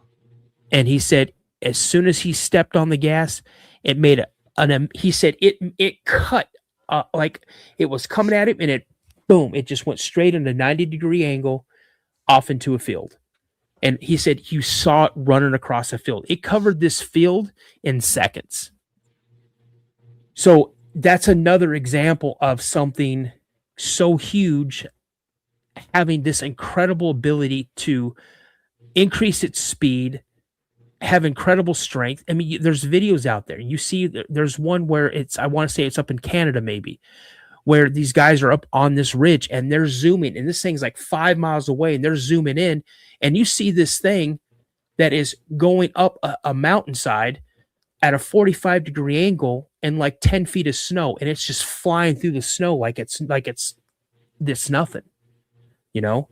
So yeah, there's definitely more to them. They're so fast that I had one cross the road down in Alabama so fast that it was just a black streak. I mean, just literally a black streak. The one I saw in New Jersey when I was stationed at Fort Dix, New Jersey for for more training for my job as a police officer. This thing, the road was probably 40 to 45 feet wide, enough for 2 deuce and a halves to drive side by side with no problem. This thing bound in one jump, like at a standing jump, bound one into the middle of the road, and then boom, off the other side of the road and took off at a dead run through the woods. I saw that happen. It was about 11:30, 12 o'clock at night when I was out doing a patrol. I had one chase me, and my speedometer said I was doing 53 mile an hour, and it was staying with me, and I couldn't even get away from it. Nope. I had a guest on. This is a dogman encounter. She lives in Iowa. She was going about 45, 50 miles an hour down this road, and she saw something on the passenger side of the road sticking its head up out of a ditch that's like 6, 7 feet deep. And she said she saw it from the chest up. And as she passed it, she watched this thing come up out of this ditch. And she's driving, like I said, 45, 50 miles an hour. And she never slowed down. She kept going. She gets this feeling that something's watching her. She looks over, and this thing is running alongside her minivan, looking in her passenger window. Yeah. And she said this thing had the face of a hyena, like the head of a hyena. And this thing was, and she says, I go, what did you do? She goes, I just stepped on it and went as fast as I could. Hopefully my van would not have, the engine wouldn't have blown up, So, I mean, what do you guys do with these things? I don't know. According to Joe Barger, you can kill a dog man because he killed one. But you got to have a perfect shot. He said he hit it in the eye. Yeah. And the load that he was shooting, I know exactly what that load is. So I have a gun. I've met Joe and talked to him personally and heard the story face to face, not just on the internet. Joe is an amazing person. I really, really love talking with him. I'm going to have him on again for some of his Bigfoot encounters. So I'm glad you said that. I need to get a hold of him and get him on Pop's panel too. Yeah. I forgot all about Joe. Yeah. I see someone says, I remember that a police car came from many years ago. It cleared the road in 3 steps. I had a guest on who was a sheriff's deputy, and he got a call, a 911 call. He responded to a 911 call of a vicious animal attack. So as he's going en route to this area, because he patrolled this area, he knew the area very well. And as he's coming across this area, he says this massive white thing crossed the road in front of him, ran up this embankment. He said he stopped his car, got out of his vehicle, and started walking up behind, following this thing up this embankment.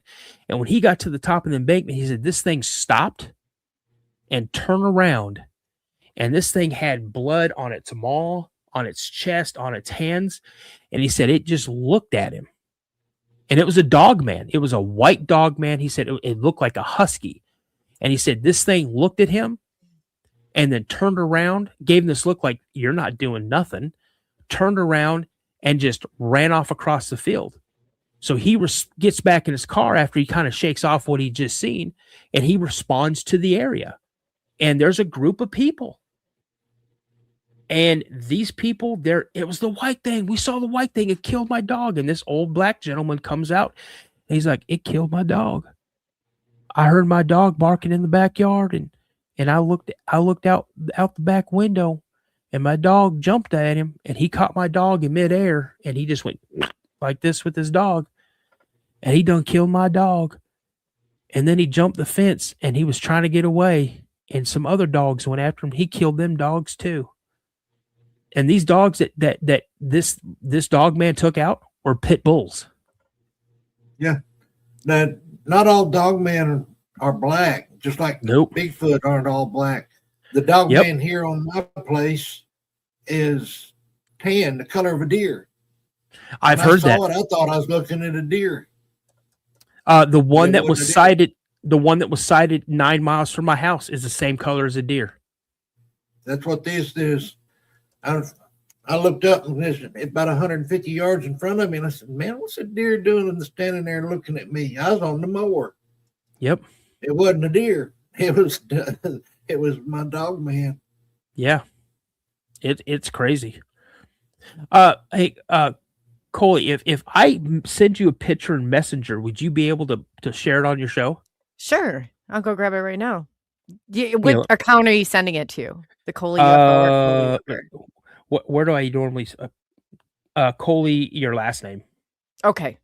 I'll Okay. go and grab it. Yeah, let me send it to you. This is the picture of. Hold on a second here. This is a picture of the dog man. I got this off of the report. There is a video attached to it, but I couldn't find the video.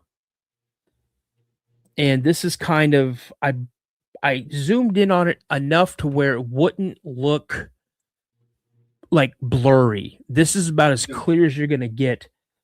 It is, again, this happened in Forest Lake, Minnesota, which is literally 9 miles from my house. There's you a good question, Danno. Sure. Well, if I saw a dog man, what do you recommend I do? What's my course of action? That's from Spider Bite. Spider Bite, does it see you? Yes or no? Let's talk about the scenario. Are you just coming up on it and it does not know you're there? Because if it doesn't know you're there, back away very quickly. If it does see you, back away very slowly. Get to an area to where you can get out of there. That's it. I would leave the area as soon as possible. Do not run, whatever you do. Nope. Don't run. And don't turn around and walk away. Just start backing up and say, I'm not here to bother you. I'll leave. I'm in your territory. I'll leave. Yep. If it does not see you, don't say a word. Just slowly back away and get out of there. It'll see you. Oh, yeah. But I mean, on the outside chance that it doesn't, don't say a word. But if it does see you, just like Pop said, hey, I'm sorry. I'm leaving. There's no reason. I'm minding my business. Well, there's people assume and heard stories that all dog men are bad. They aren't. They're just like us. They're just like Bigfoot. There is some rogue, but the majority of them don't want anything to do with you. Yeah. If they were all bad, none of us would be here. No. I've had them come up in camp down there at Dogman Ranch, not 20 foot from me, just stand there and watch us. And it wasn't just me there. There was 10 people there. Yeah. Yeah. And tomorrow. Yeah. I've had a guest on. I think she's in Nova Scotia. I know she's in Canada and she's on the east side of Canada. And she has families living on her property. She has seen them. She has seen the pups running around playing in her yard. And I go, are you sure they're not coyotes? Or she's like, no. Yeah. They're rolling around. You think they are. Then they stand up on their hind legs and they run back off into the woods when they know you see them. I've got 3 of them here. Gosh. So I knew that one was here, but now that my clan is not here for a while, though, I've got 3 dogmen here watching over me. Yeah. You know, I mean, there's so many accounts that they're very aggressive, but then there's also accounts where they check you out and they leave you alone. They don't have an issue. Now, I don't know what the whole reason was behind Joe Barger's. I mean, we both know what he says. You know, he was contacted and said, you killed one of our assets. You know, okay, assets for what? What is it doing? And I thought it was really funny that when he asked those 2 people, they were like, we were watching 2 bears fight. Come on, man. Yeah. There it is. Yeah, you can see it in there. Now, and I've got a picture of a Bigfoot with 2 dogmen behind it watching. Really? So let me tell you about the story about this. So this was a couple of years ago. I want to say it was right before COVID, maybe. So I want to say 2017, 2018, maybe. A lady and her daughters were driving down this road, and they saw these deer. There was a bunch of deer in this field, and as they were kind of slowing down, they noticed this on the edge of the tree line. And so they stopped and they looked at it, and they said they watched the ears twitch. They watched it turn its head and looked at them, but it didn't really give them any attention like you would think, because it was more interested in those deer out in the field than it was them. And I've seen the video multiple times. And the two little girls are standing out with their mom and they're talking about it. You hear the girls talking, and that's when it looks over, it looks at them, it twitches its ear. So yeah, that is probably one of the best pictures of a potential dog man that I've ever seen. Yeah, I've heard that account too. And yeah, it was watching the deer. It was waiting for them to leave so it could go get a deer for supper. Probably. It also, I know a lot of people don't believe it, but what it was doing, it wanted that deer because it was wanting to take it to its pups. So you know about this story? Yeah. Let me see if I can find those pictures that T-Carp sent me. Let's see here. Oh yeah, I got them. I've got the gift. I not only feel where they're at. Sometimes I don't see them. I feel that they're there, but they also talk to me. Really? Yeah. Coley, I'm going to send you one more picture. And this is kind of what made me take a look at what Bigfoot could truly be. And the story is behind that photo that I just sent you is that the further away he got, the more it materialized, the more it started coming out into view. Yeah. The more he walked away. So they do cloak. Yeah, I heard. I don't believe that they cloak in the sense of, say, like the predator. I think it has something to do with their hair that they're able. That's what I believe. Again, I haven't seen them cloak in the sense of the predator. Well, see, I didn't believe in cloaking either. Yeah. Until I actually saw it right here in my backyard. Really? Oh my goodness. Yeah. It should have been right there in plain view, shaking that tree limb. There was no wind whatsoever. Oh, that's crazy. Barely see. There it is. It looked kind of like that right there. You guys. You could just barely see that there was something there. It was cloaked. Yeah. And that's when I started believing that they would cloak, that they could cloak. And it's in the way their vibrations. I don't know how to explain it other than that. It's the way they're in the inner vibrations. Oh yeah, for sure. Look at what Truth JT says. And he's right. You remember we were talking before backstage. Yeah. We used to have the same abilities that they have. But we lost them through technology and being dumbed down by you know who. Yeah.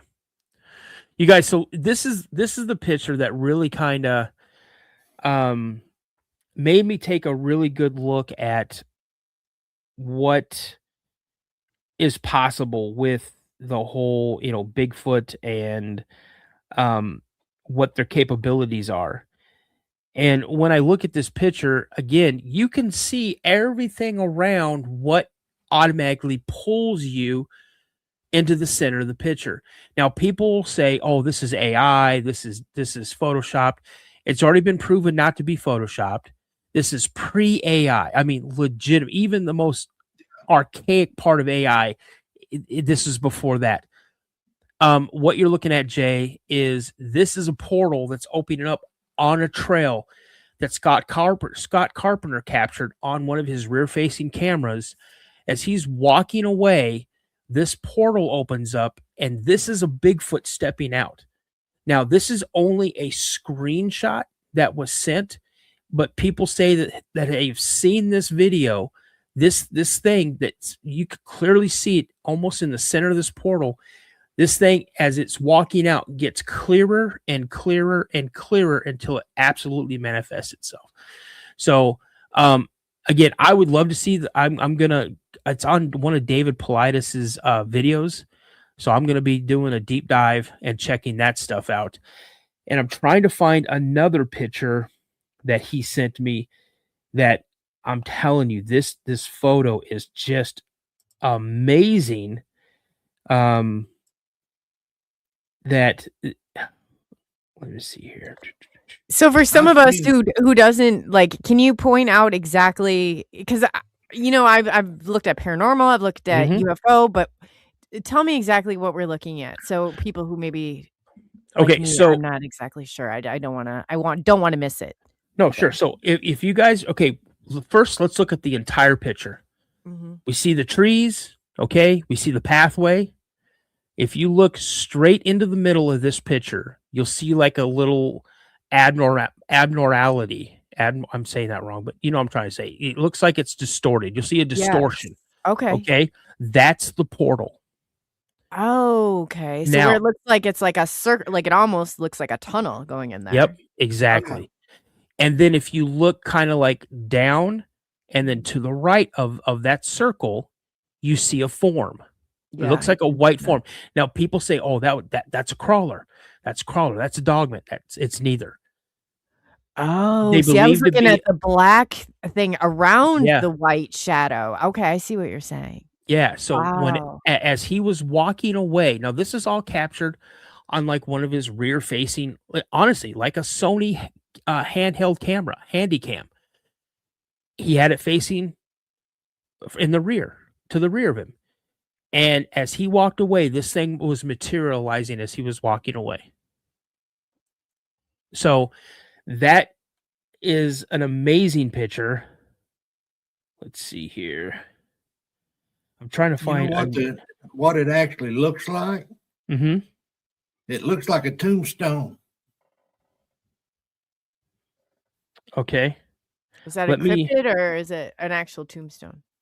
No, uh it looks like an actual tombstone, and something came out of that tombstone to come through the portal. Yeah, it's really eerie when you start looking at that. And the one side, if you look off to the left, it's like you can see a lot right in there. I'm going to see if I can send you this one too. This is an amazing picture. I'm like you. I'd like to see that whole video because it looks like something's coming out of that tombstone. Is what it looks like. Yeah, I see. I don't see a tombstone. I see arms. I see legs. I don't see a tombstone, which is amazing. But the next picture that I sent her, you guys, this is another one that was taken by Scott Carpenter, and this was taken with just a regular camera, a regular film camera. It or what it might have been one of his video cameras as well. I think it was a video camera, if I'm not mistaken. I'm going to think about it. Yeah, I think it was a video camera. And again, I think it was a rear facing one. And when you guys see this one is amazing as well.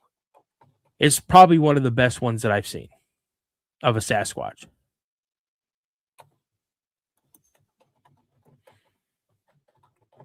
Okay, so what we got here, you guys, the box is blowing up. The image, it's in the circle. This is coming again, I believe, if I'm not mistaken. This is taken again from a rear-facing camera that Scott Carpenter, it's one of his methods that he used.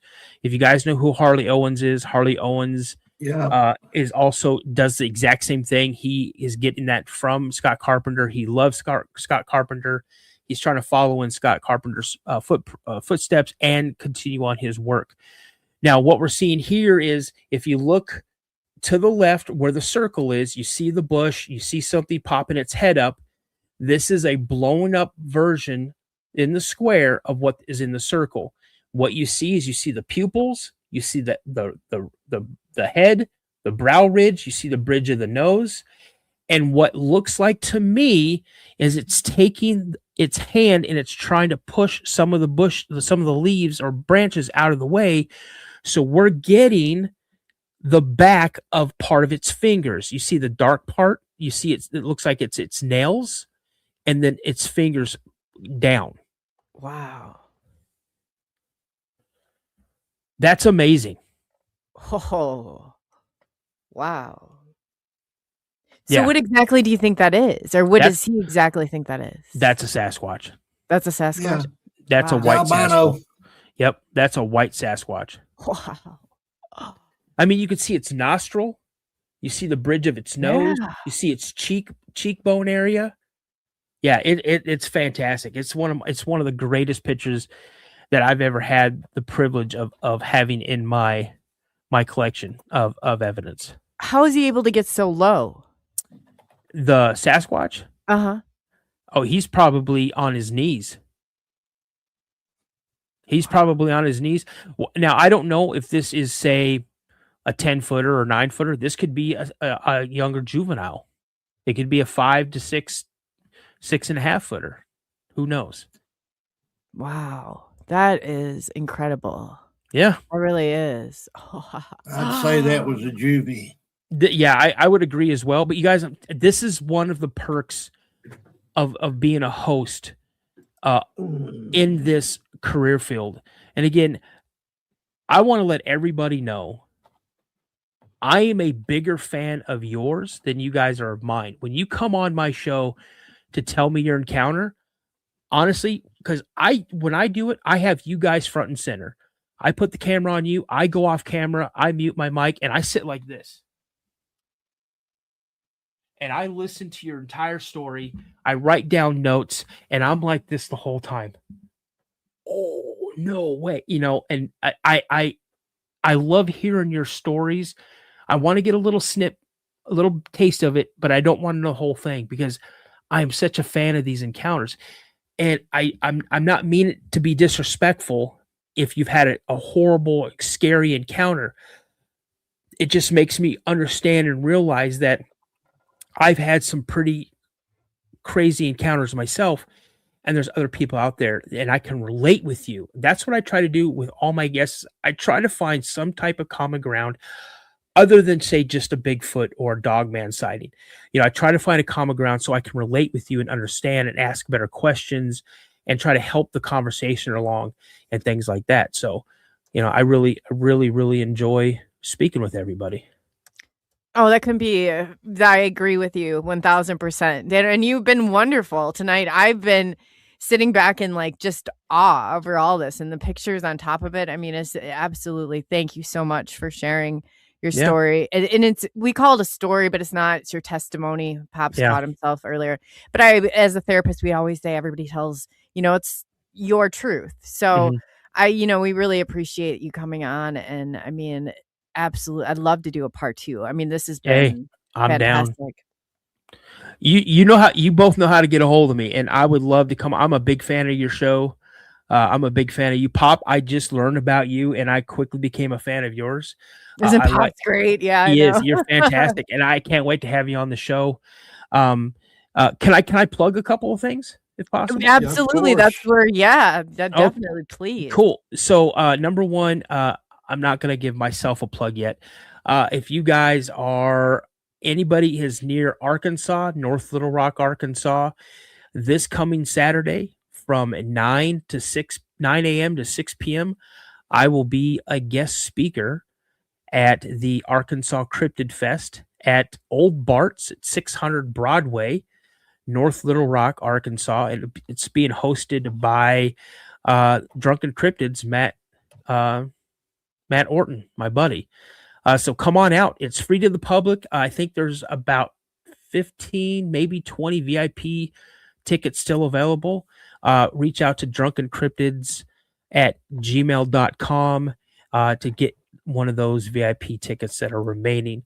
But on the 5th of June, which is the Friday, I will be at Green Door Collectibles in Knoxville, Arkansas, doing a meet and greet with my bro Josh from Mysteries Unknown and our buddy Cody from Strange Conspiracies. So, we'll be there from 4:30 to 6:30 p.m. So come on out and say hi. We'll hear some stories and some stuff like that. And then, I'm found here on YouTube and on Spotify. So if you guys would like to come over and check out my show, please do so. Subscribe if you can. I've got a goal that I'm trying to. I've got to set a goal for myself. I'm looking to get 10,000 by September 1st.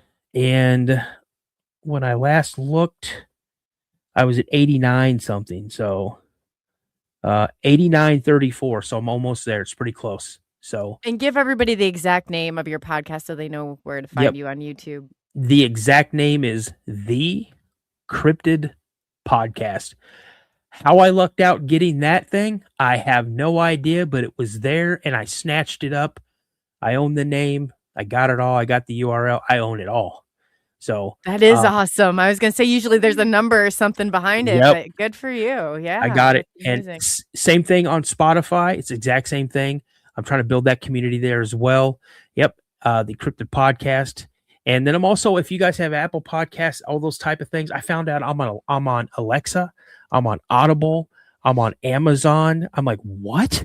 So I'm all over there as well. So that's awesome. Congratulations, DANNO. Yeah, so definitely, and I'll list you on my main page. I've got like some there, so we'll get everybody over and hopefully get your goal up to where it needs to be. Yeah. I put a lot of work into it. I do a lot. I like you mentioned earlier, and Pops, I think you mentioned it as well.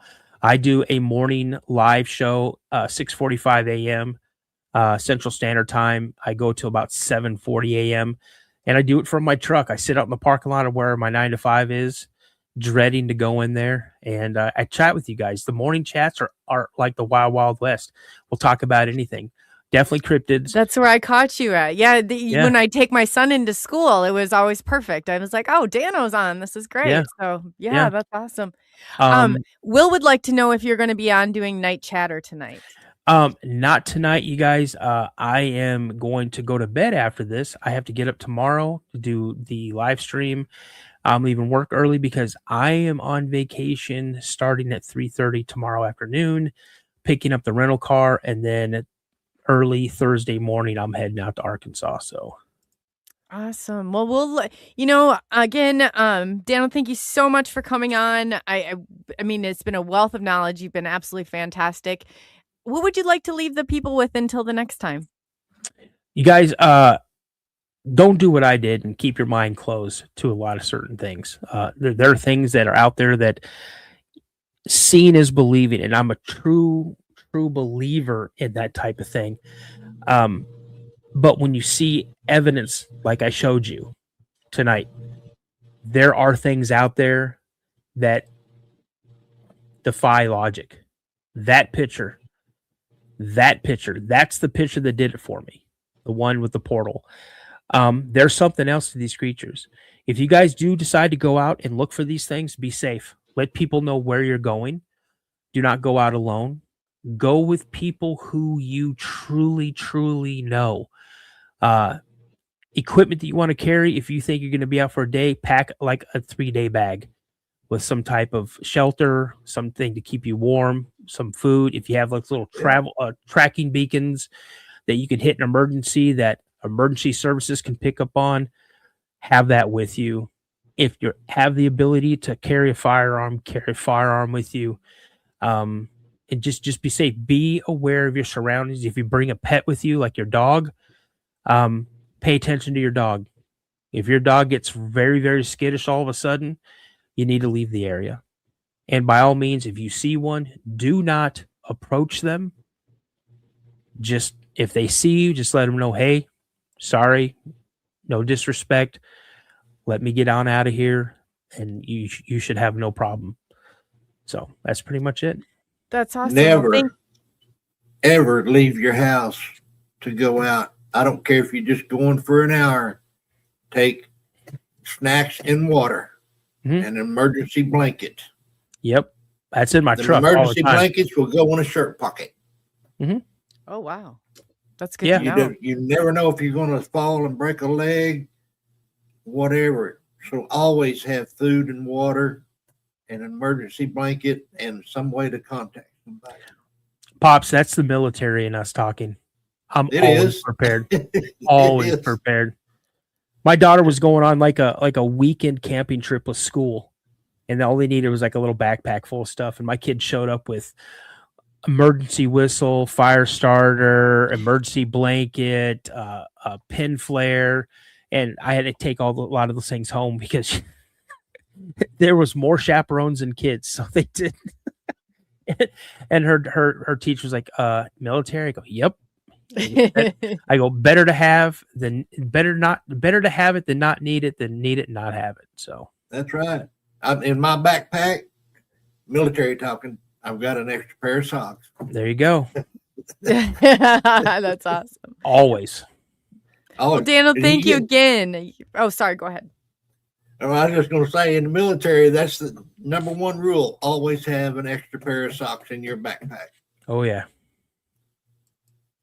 Yeah, that's good to know. I always carry an extra bag of everything, but not for the same reasons. But that's very good advice from and thank you again, both of you, for your service. It's absolutely wonderful that you did what you did and that you sacrificed what you did. So we appreciate that. And again, Danno, we'll be in touch and we'll definitely do a part 2.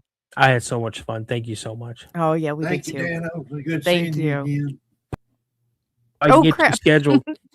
Sorry, Danno, I cut you off. Go ahead. No, you're good. All right, Danno, we'll get together. Yeah, I got you, man. Again, I'm looking to schedule out for the rest of the month, but this week I'm busy. I'm traveling, so yeah. Well, you're not the only one. So. Yeah, it's my first time speaking. Thank you. Oh, good. You'll have fun. You're a great speaker, Danno. You do great. You let us know how it goes. Yeah, absolutely. I appreciate it, and hopefully see some of you guys there. If you guys are in around the area, please stop by. It's great. Both events are free, so that's amazing. Yeah. Yes, I'll definitely get that out there. If you send me the information, I can put it on my site. I don't know why I'm froze up for a second, but definitely. Okay. Send me a message, Danno. Poor Danno, we brought him on, taking him on. He's great though, isn't he? I absolutely, I absolutely enjoyed him.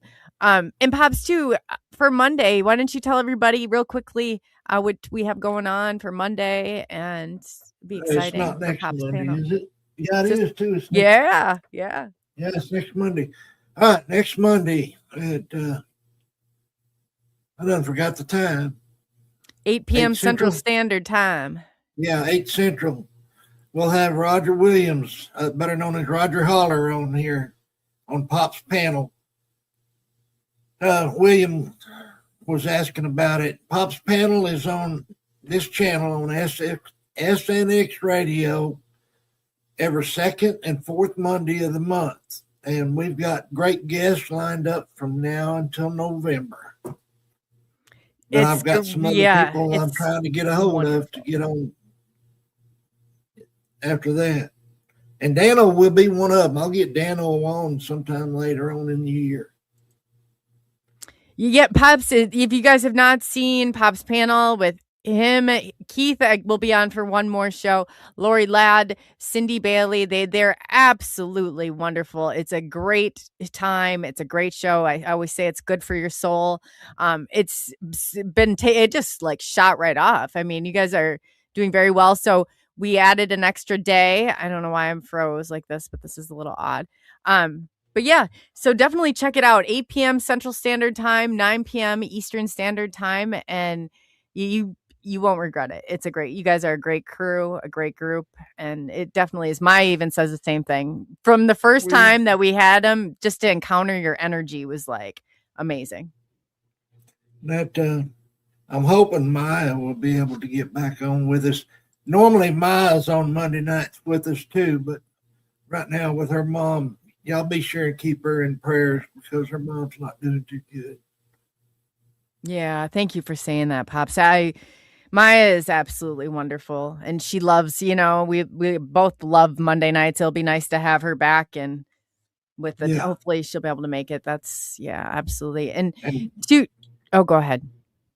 Coley is always on. You never know when she's going to have a show, so just be sure and hit that bell and watch because she comes on and we have great fun on her channels too. And always good content on her channel.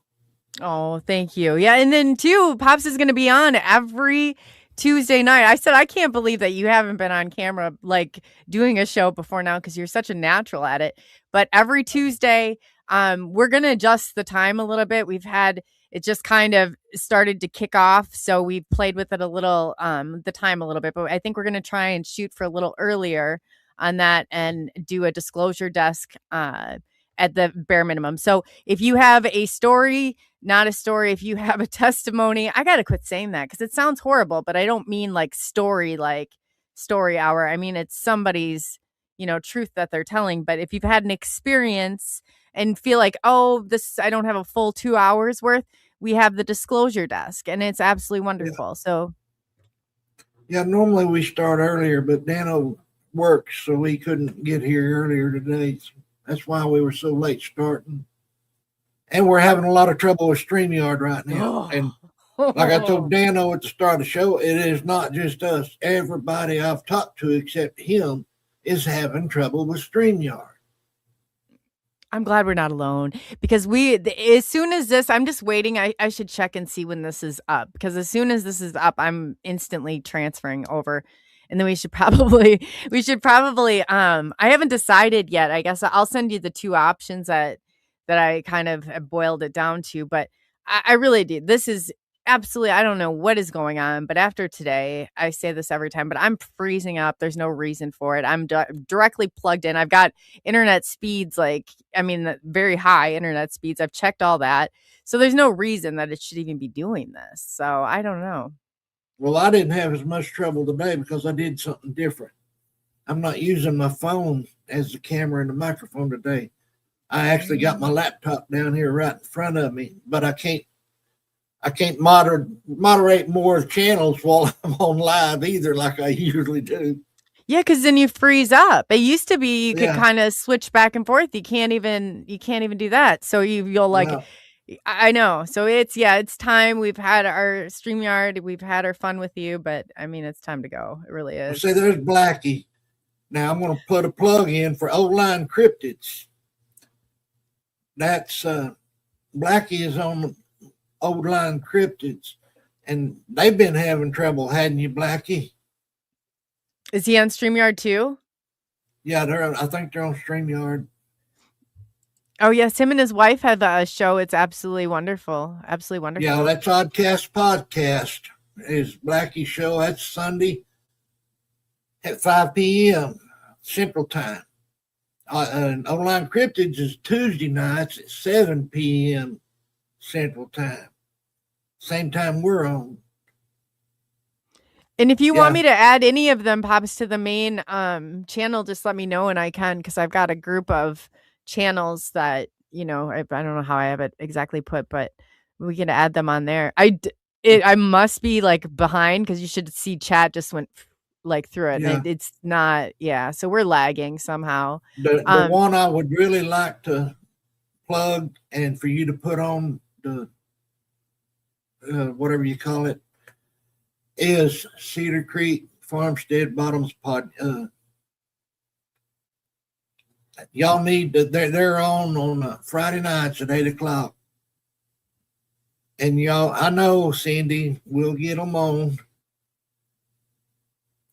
But Cedar Creek comes on Friday at 8:00, and they have a great channel. On it, we do talk about the Bible. We have nightly prayer. They ask for prayers for people. They have a prayer list. So y'all need to start coming. They also have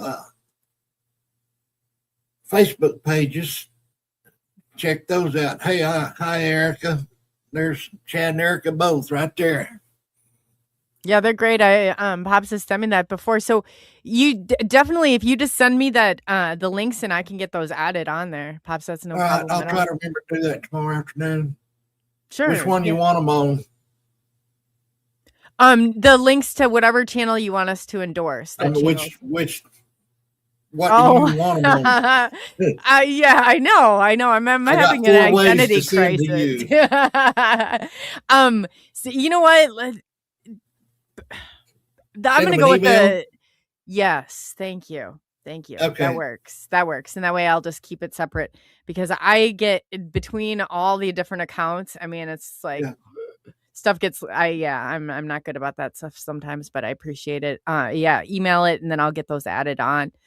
And then tomorrow, JT Truth Seeker will be on at 5 p.m. Central Standard Time. We're going to do a disclosure desk then. And that's, and sorry, what else were you going to say, Pops? No, that's all I got for right now. No, That was it. I was just gonna remind them about tomorrow. Mhm. Oh, you mean I beat you to it?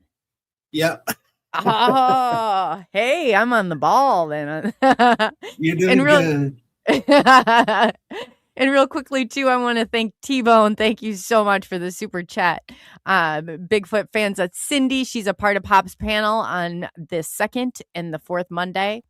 And we've got oh gosh, Misanthropic. Am I gonna say it wrong? I don't have my glasses on. Misanthropic. I Misanthropic American. Yes, thank you. I don't like I said, I'm apologize for my glass. I had them right before too, but Moon at Noon, thank you so much. Diane, it's always appreciated. Thank you so much. And let me see here. We have going through we had so many great comments too. Chris, sadly, I know you're sleeping, but thank you. It's greatly appreciated. New England, always great. You had awesome questions. B Mora, it's great to see you. And Mr. Catfish, thank you so much. And a great little tidbit about Mr. Catfish is he had followed me since I had my first channel on here, and I was first starting to experience all this UFO stuff. So it's kind of cool that I was glad that he reconnected. And PNW Rush, if you guys have not gone over there, go over there and subscribe. Eric and Glenn are great. They're fantastic. So yeah, and then Pops, before we go, what would you like to leave the audience with until the next time? As we were saying earlier, if you go out in the woods, be sure and take some safety precautions. I mean, food and water, emergency blanket, a compass. Your GPS is not always going to work on your phone, so get you a good compass and take it. I mean, you can fit it all in a small first aid pack. You can fit it all into a small pack to carry on your back or on your, what they call them, the butt pack. Always do that. A fanny pack? Yeah, fanny pack. I love it. Because you never know. You go out and twist an ankle. How you going to get back? You break a leg. How you going to get back? And it's very possible just going out like me, walking from here out into the backside back here. It could happen anytime and not be able to get back. In fact, I got a quick story to tell, and I'll explain why. I was deer hunting back here, and my whole stand fell out of the tree with me on it. Oh my God. Right after I'd had back surgery. I couldn't walk. I literally had to crawl out of the woods to my truck, use my gun barrel to open the door latch and crawl up into the truck and get back to the house and get somebody to come open the gate for me. I had to honk the horn. I could not move because I fell on where I just had that back surgery. Anytime something can happen, always have safety factors with you.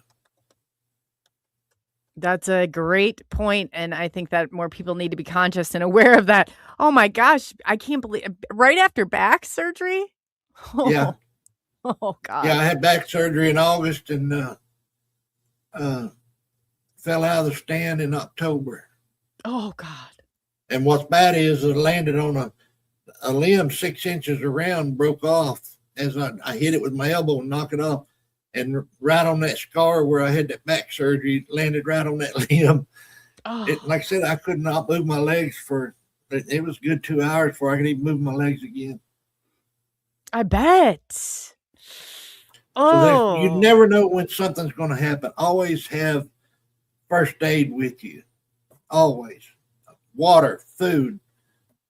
I mean, even if it's just those granola bars, carry 3 or 4 of them granola bars with you. That's enough to tide you over if you have to spend the night in the woods. And with those emergency blankets, like I said, they'll fit in your shirt pocket. Wow, yeah, I didn't know that. That's good to know. Being military trained, I wear a pistol belt with a canteen with a pouch on the side, and it's got all that in that pouch. Yeah, see, you should put those together. That'd be a great thing to have, like even purchase. I'd definitely purchase one. Oh, they're out there. Doc on DA Robert's show, he sells them. He's got all kinds of first aid packs. That's something Oh, to use for a okay. tourniquet. You never Yeah, know no, what's it's a going to good. You don't when you're out there. You don't know, and you're right. Your cell phones, especially out in the woods, they're not reliable or dependable. Definitely No, not.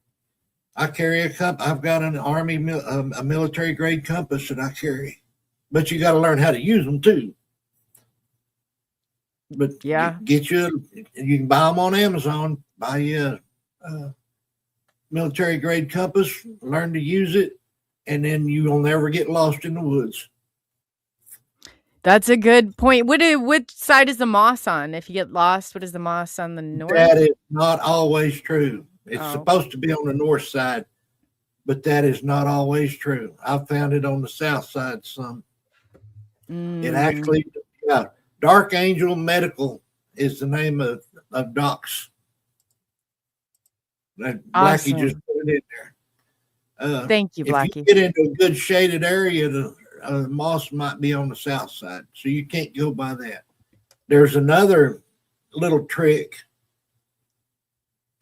If you look real close at the leaves on a bush, one side is tilted down more than the other side, 95% of the time.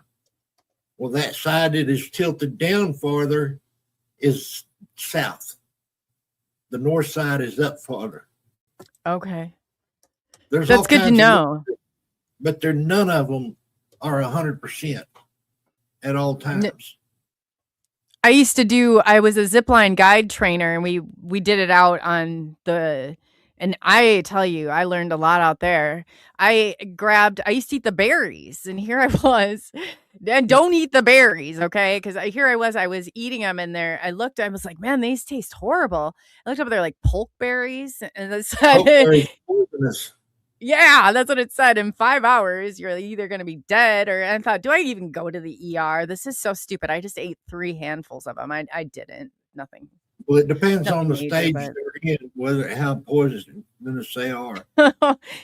I couldn't believe I did it. I could not believe, it's just like, but yeah. Yeah, you got to watch what you're doing out there, and you need to learn before you go out there. And like we said, never go by yourself, especially if you're untrained.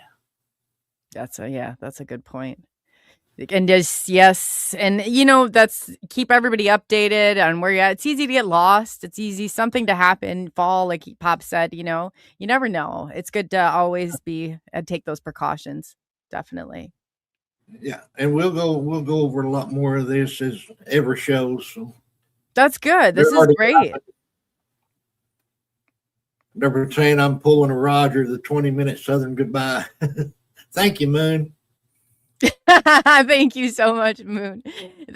There's nothing wrong with that. I think that they're great. It's great safety tips, and it's awareness for everybody, and that's really what you're creating. And I think that's what makes you stand so different than most people. Is like you're really giving people a full conceptualization on what this is like, what to expect, what to bring with you, and that's really what people are looking for. I am, I know, definitely. Well, I'm not giving a full list of what to take with you because everybody's different.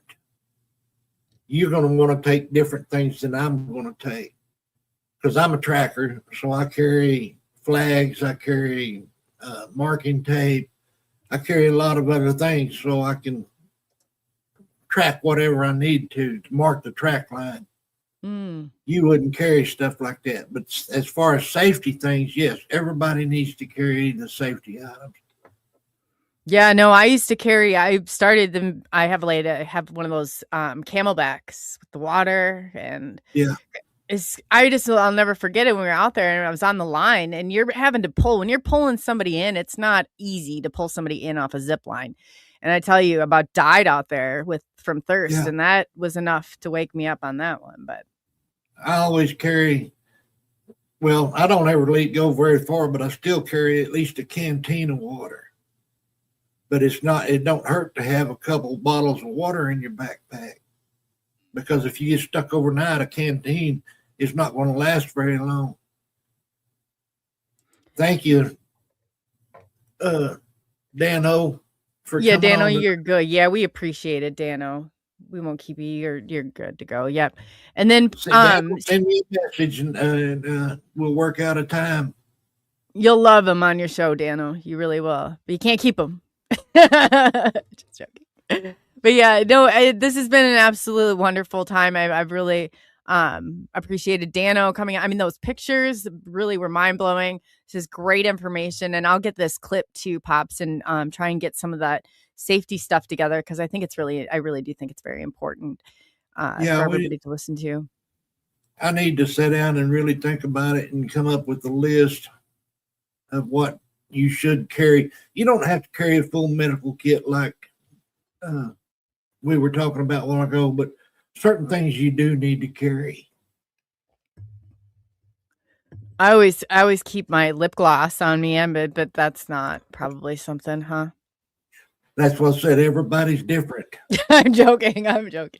No, I literally went in full gear, like when we were out on those zip lines, but we always had a way to hop across from one zone to the next. But let me tell you get out there sometimes and it's easy to get turned around. The only time I ever even carry anything anymore is like when I go to Brown Springs, because it's a 320-yard walk down to the river. And you don't know what you're going to run into or what's going to happen. So I always take my first aid kit with me there. Now, I always carry, but when I pull into somewhere to camp, I'll pray right there before I even pull in. And then I will get out and I will tell the cryptids why I'm there, that I'm not there to bother them, and that my pistol that I'm carrying is not for them. Yeah, they don't like guns. I've heard that. Definitely heard that. That's a good idea. I'll still see them. Just like up there, that one we saw at LBL, Roger Holler and I saw at LBL, and I got a picture of it. I had my pistol on my hip right there. In Iowa, we carry, I mean, it's nothing to... I've gotten a little bit more cautious about it, but I used to throw it under the seat of my car. It's like we don't hear it. It's different. Like when you go to different states, obviously you don't want to go into. But Iowa, we're so laid back about it. But it's nobody's like shooting up any place. Like it's for protection or the range. It's not. It's not. Nobody's out hunting or Bigfoot like people. And this isn't a sport, and that should never ever be. So if anybody's listening, please don't take it the wrong way. And here's something else. Like I said, we need to make a list and go over all of it, but dryer lint. Carry a baggie of dryer lint and put some matches inside with it where you can always start a fire. It's easier than rubbing two sticks together, that's for sure. Oh, a lot easier. Yeah, and there's a lot of tricks. I still carry a lighter. Yeah, just don't let Lori have it. No. Oh, yeah, she stole my lighter at LBL. I had to get another one. See, when you think about it, if you needed to start a fire, that can of hairspray would have really come in handy. Yeah, but I ain't going to carry a can of hairspray with me, but I do carry a baggie full of dryer lint. Dryer lint will start a fire in no time. Yes, it will. I learned that from a Boy Scout. You're right.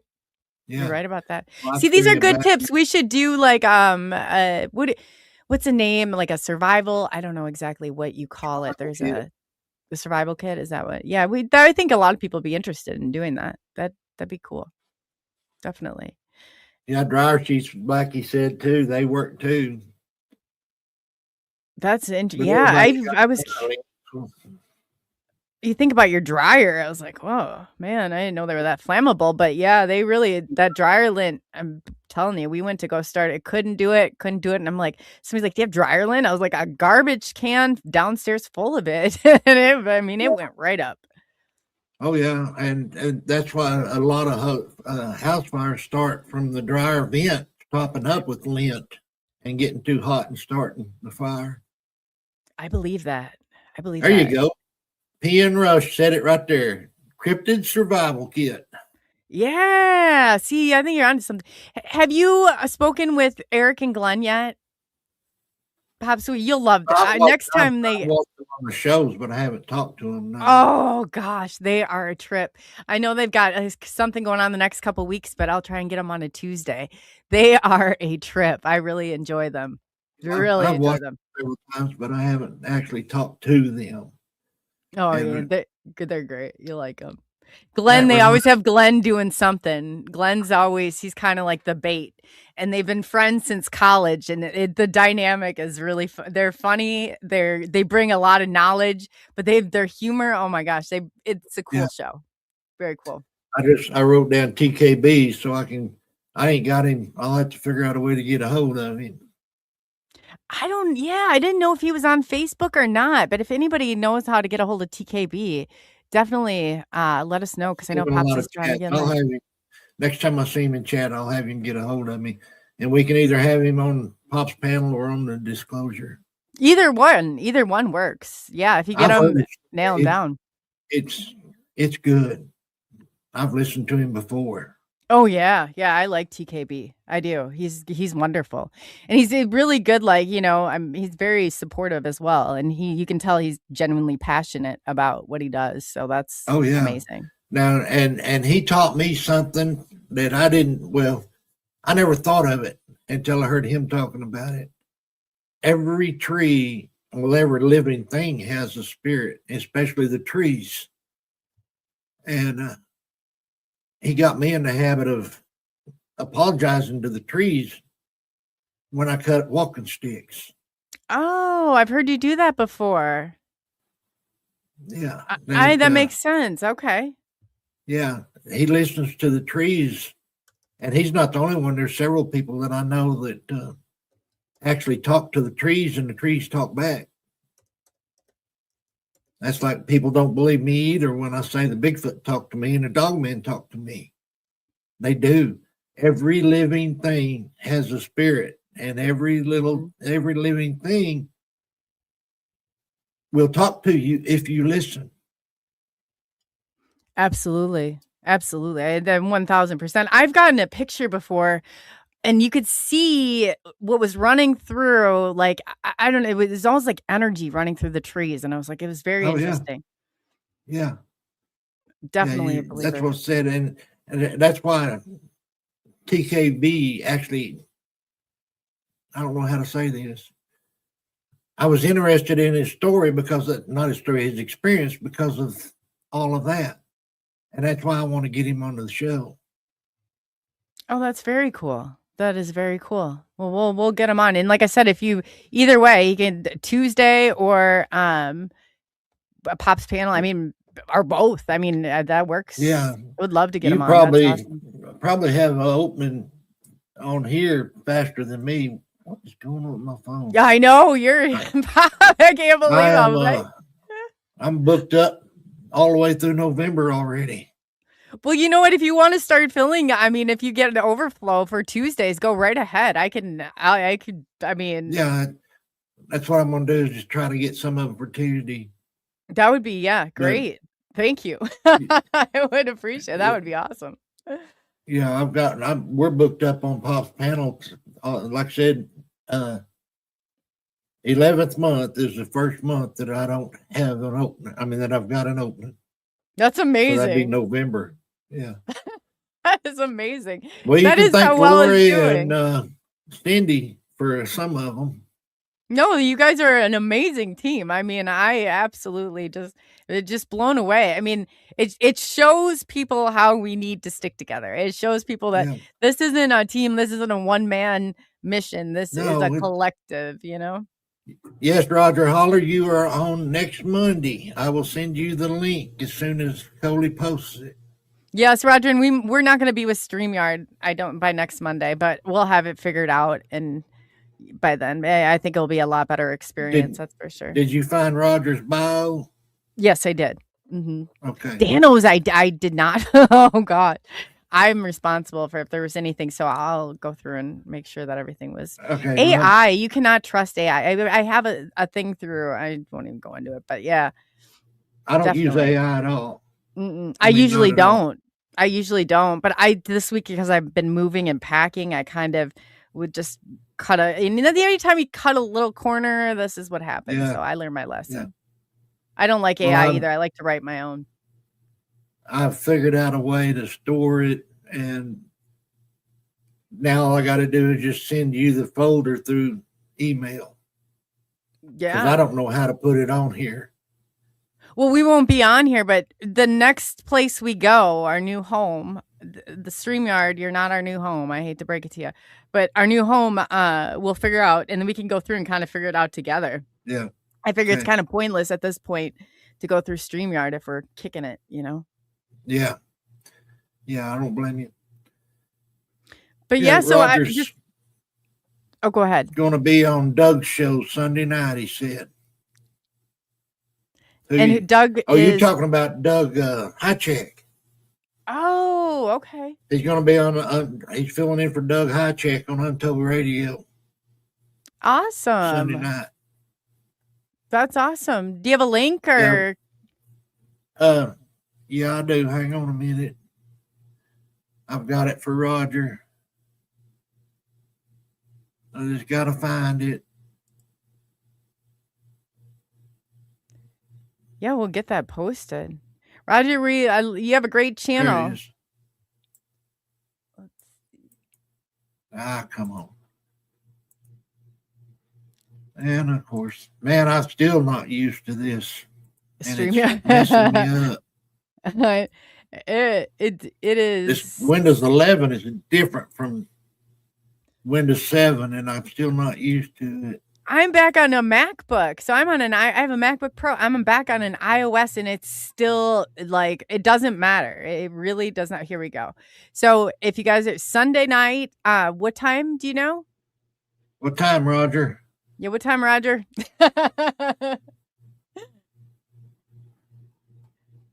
We're just waiting on Roger to. Yeah. Mine is bad. I know that mine is lagging a little, so Roger could have very well have answered. If you did, Roger, we apologize. It's StreamYard. So let's see. Doug is live every night, Sunday night at 7 p.m. Oh, see, 7 mine didn't Central. even. Okay. So, here, mine just popped up. So it'll be 7 Central. Okay, great. Go check it Amy out. set it up above. I seen it from Amy up above. Thank you, Amy. Amy's on Thank it. you, Yes, Roger. thank you. Thank you, Amy and Roger. And hello, Woo. We got you're just coming in as we're going out. So, but definitely, No. Woo, if you didn't get a chance, definitely go back and watch it. It's been a great show. Woo's been lurking. He was here earlier. Oh, was he? Yeah. Woo, when I was on Spaced Out Radio After Hours, I've known Woo since then. Derek's always, he's on top of things too. So that's awesome. And then, I guess in closing, do you have anything that else pops, or are we good until? No, they're wanting to get out of here. No, so you're fine. Yeah, so tomorrow, again, JT True Seeker will be on at 5 p.m. Central Standard Time. Definitely on Sunday night, 7 p.m. Go over and check out Roger if you're available. And Pops put that link in there. So we got that. And then Monday, Roger will be on Pop's panel. So definitely tune in, 8 p.m. Central Standard Time. That'll be next Monday. And I'll fill you in on the rest of the week. So Look at there. Roger said he needs to get you on Watch and Holler. That's wow. Thursday nights at 7 o'clock. No, I'd love to. I would love to. That'd be awesome. Great show. I'm a fan, Roger. I'm a big fan. Pop's got me over there, and you guys have a lot. I appreciate your work over there. So I guess he's never asked me to come on. You were on Roger's show. You and Lori were. Yeah, I know. No? I'm just teasing him. Oh, I'm like, how do I know? And you don't know. You were, right? Yeah, I was just teasing okay. Roger. I was like, either that or I'm cracking up. Roger without teasing him. He knows that. I'll tell you this right quick, and then I'm done. At LBL, every time I'm around Roger, when we're out in the woods, I'll tell Roger, there's one behind you. And boy, he'll jerk around real quick, looking, and there's not either. He don't know it, but there usually is. And I'm teasing him. This time, at LBL, I said that, and there was one up there, and I actually got a picture of it, and he got to see it, and he went chasing up into the woods after it. Oh, did he really? Yeah. Oh, wow. But I always tease him by saying there's one behind him, whether there is or not. He thinks you forgot you were on his show. You and Lori were on his show. I was teasing him. Like I said, I can't get around Roger without teasing him. Even on his show, I'll tease him during the show. He just ignores it. Does he? I love it. That's the best. Jim Goodall always does that to me. I'll crack it, and then he sits there just straight faced, and I'm like, Yeah. "Oh my god, that's so funny." Oh, if you can do it. Good night, everyone. Thanks for tuning in and listening to an old man ramble. No, you're great, and you absolutely are a fantastic addition. So we love you over here, Pops. So, and on behalf of SNX Radio, thank you for taking the journey into the unknown. I'm Coley, also known as Coley UFO, and we have Gary. Well, he's on this side tonight. Gary Spikes Senior, also known as Pop. So definitely check it out. And until next time, we'll see ya and be good to one another.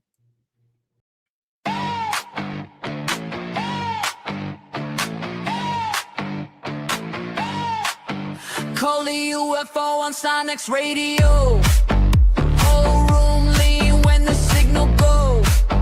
My starfire got that spark on glow. 2 names hit and the code it folds. COLEY UFO, don't leave me low. My starfire, let the whole thing roll. Hands in the sky, let the rumor show. One more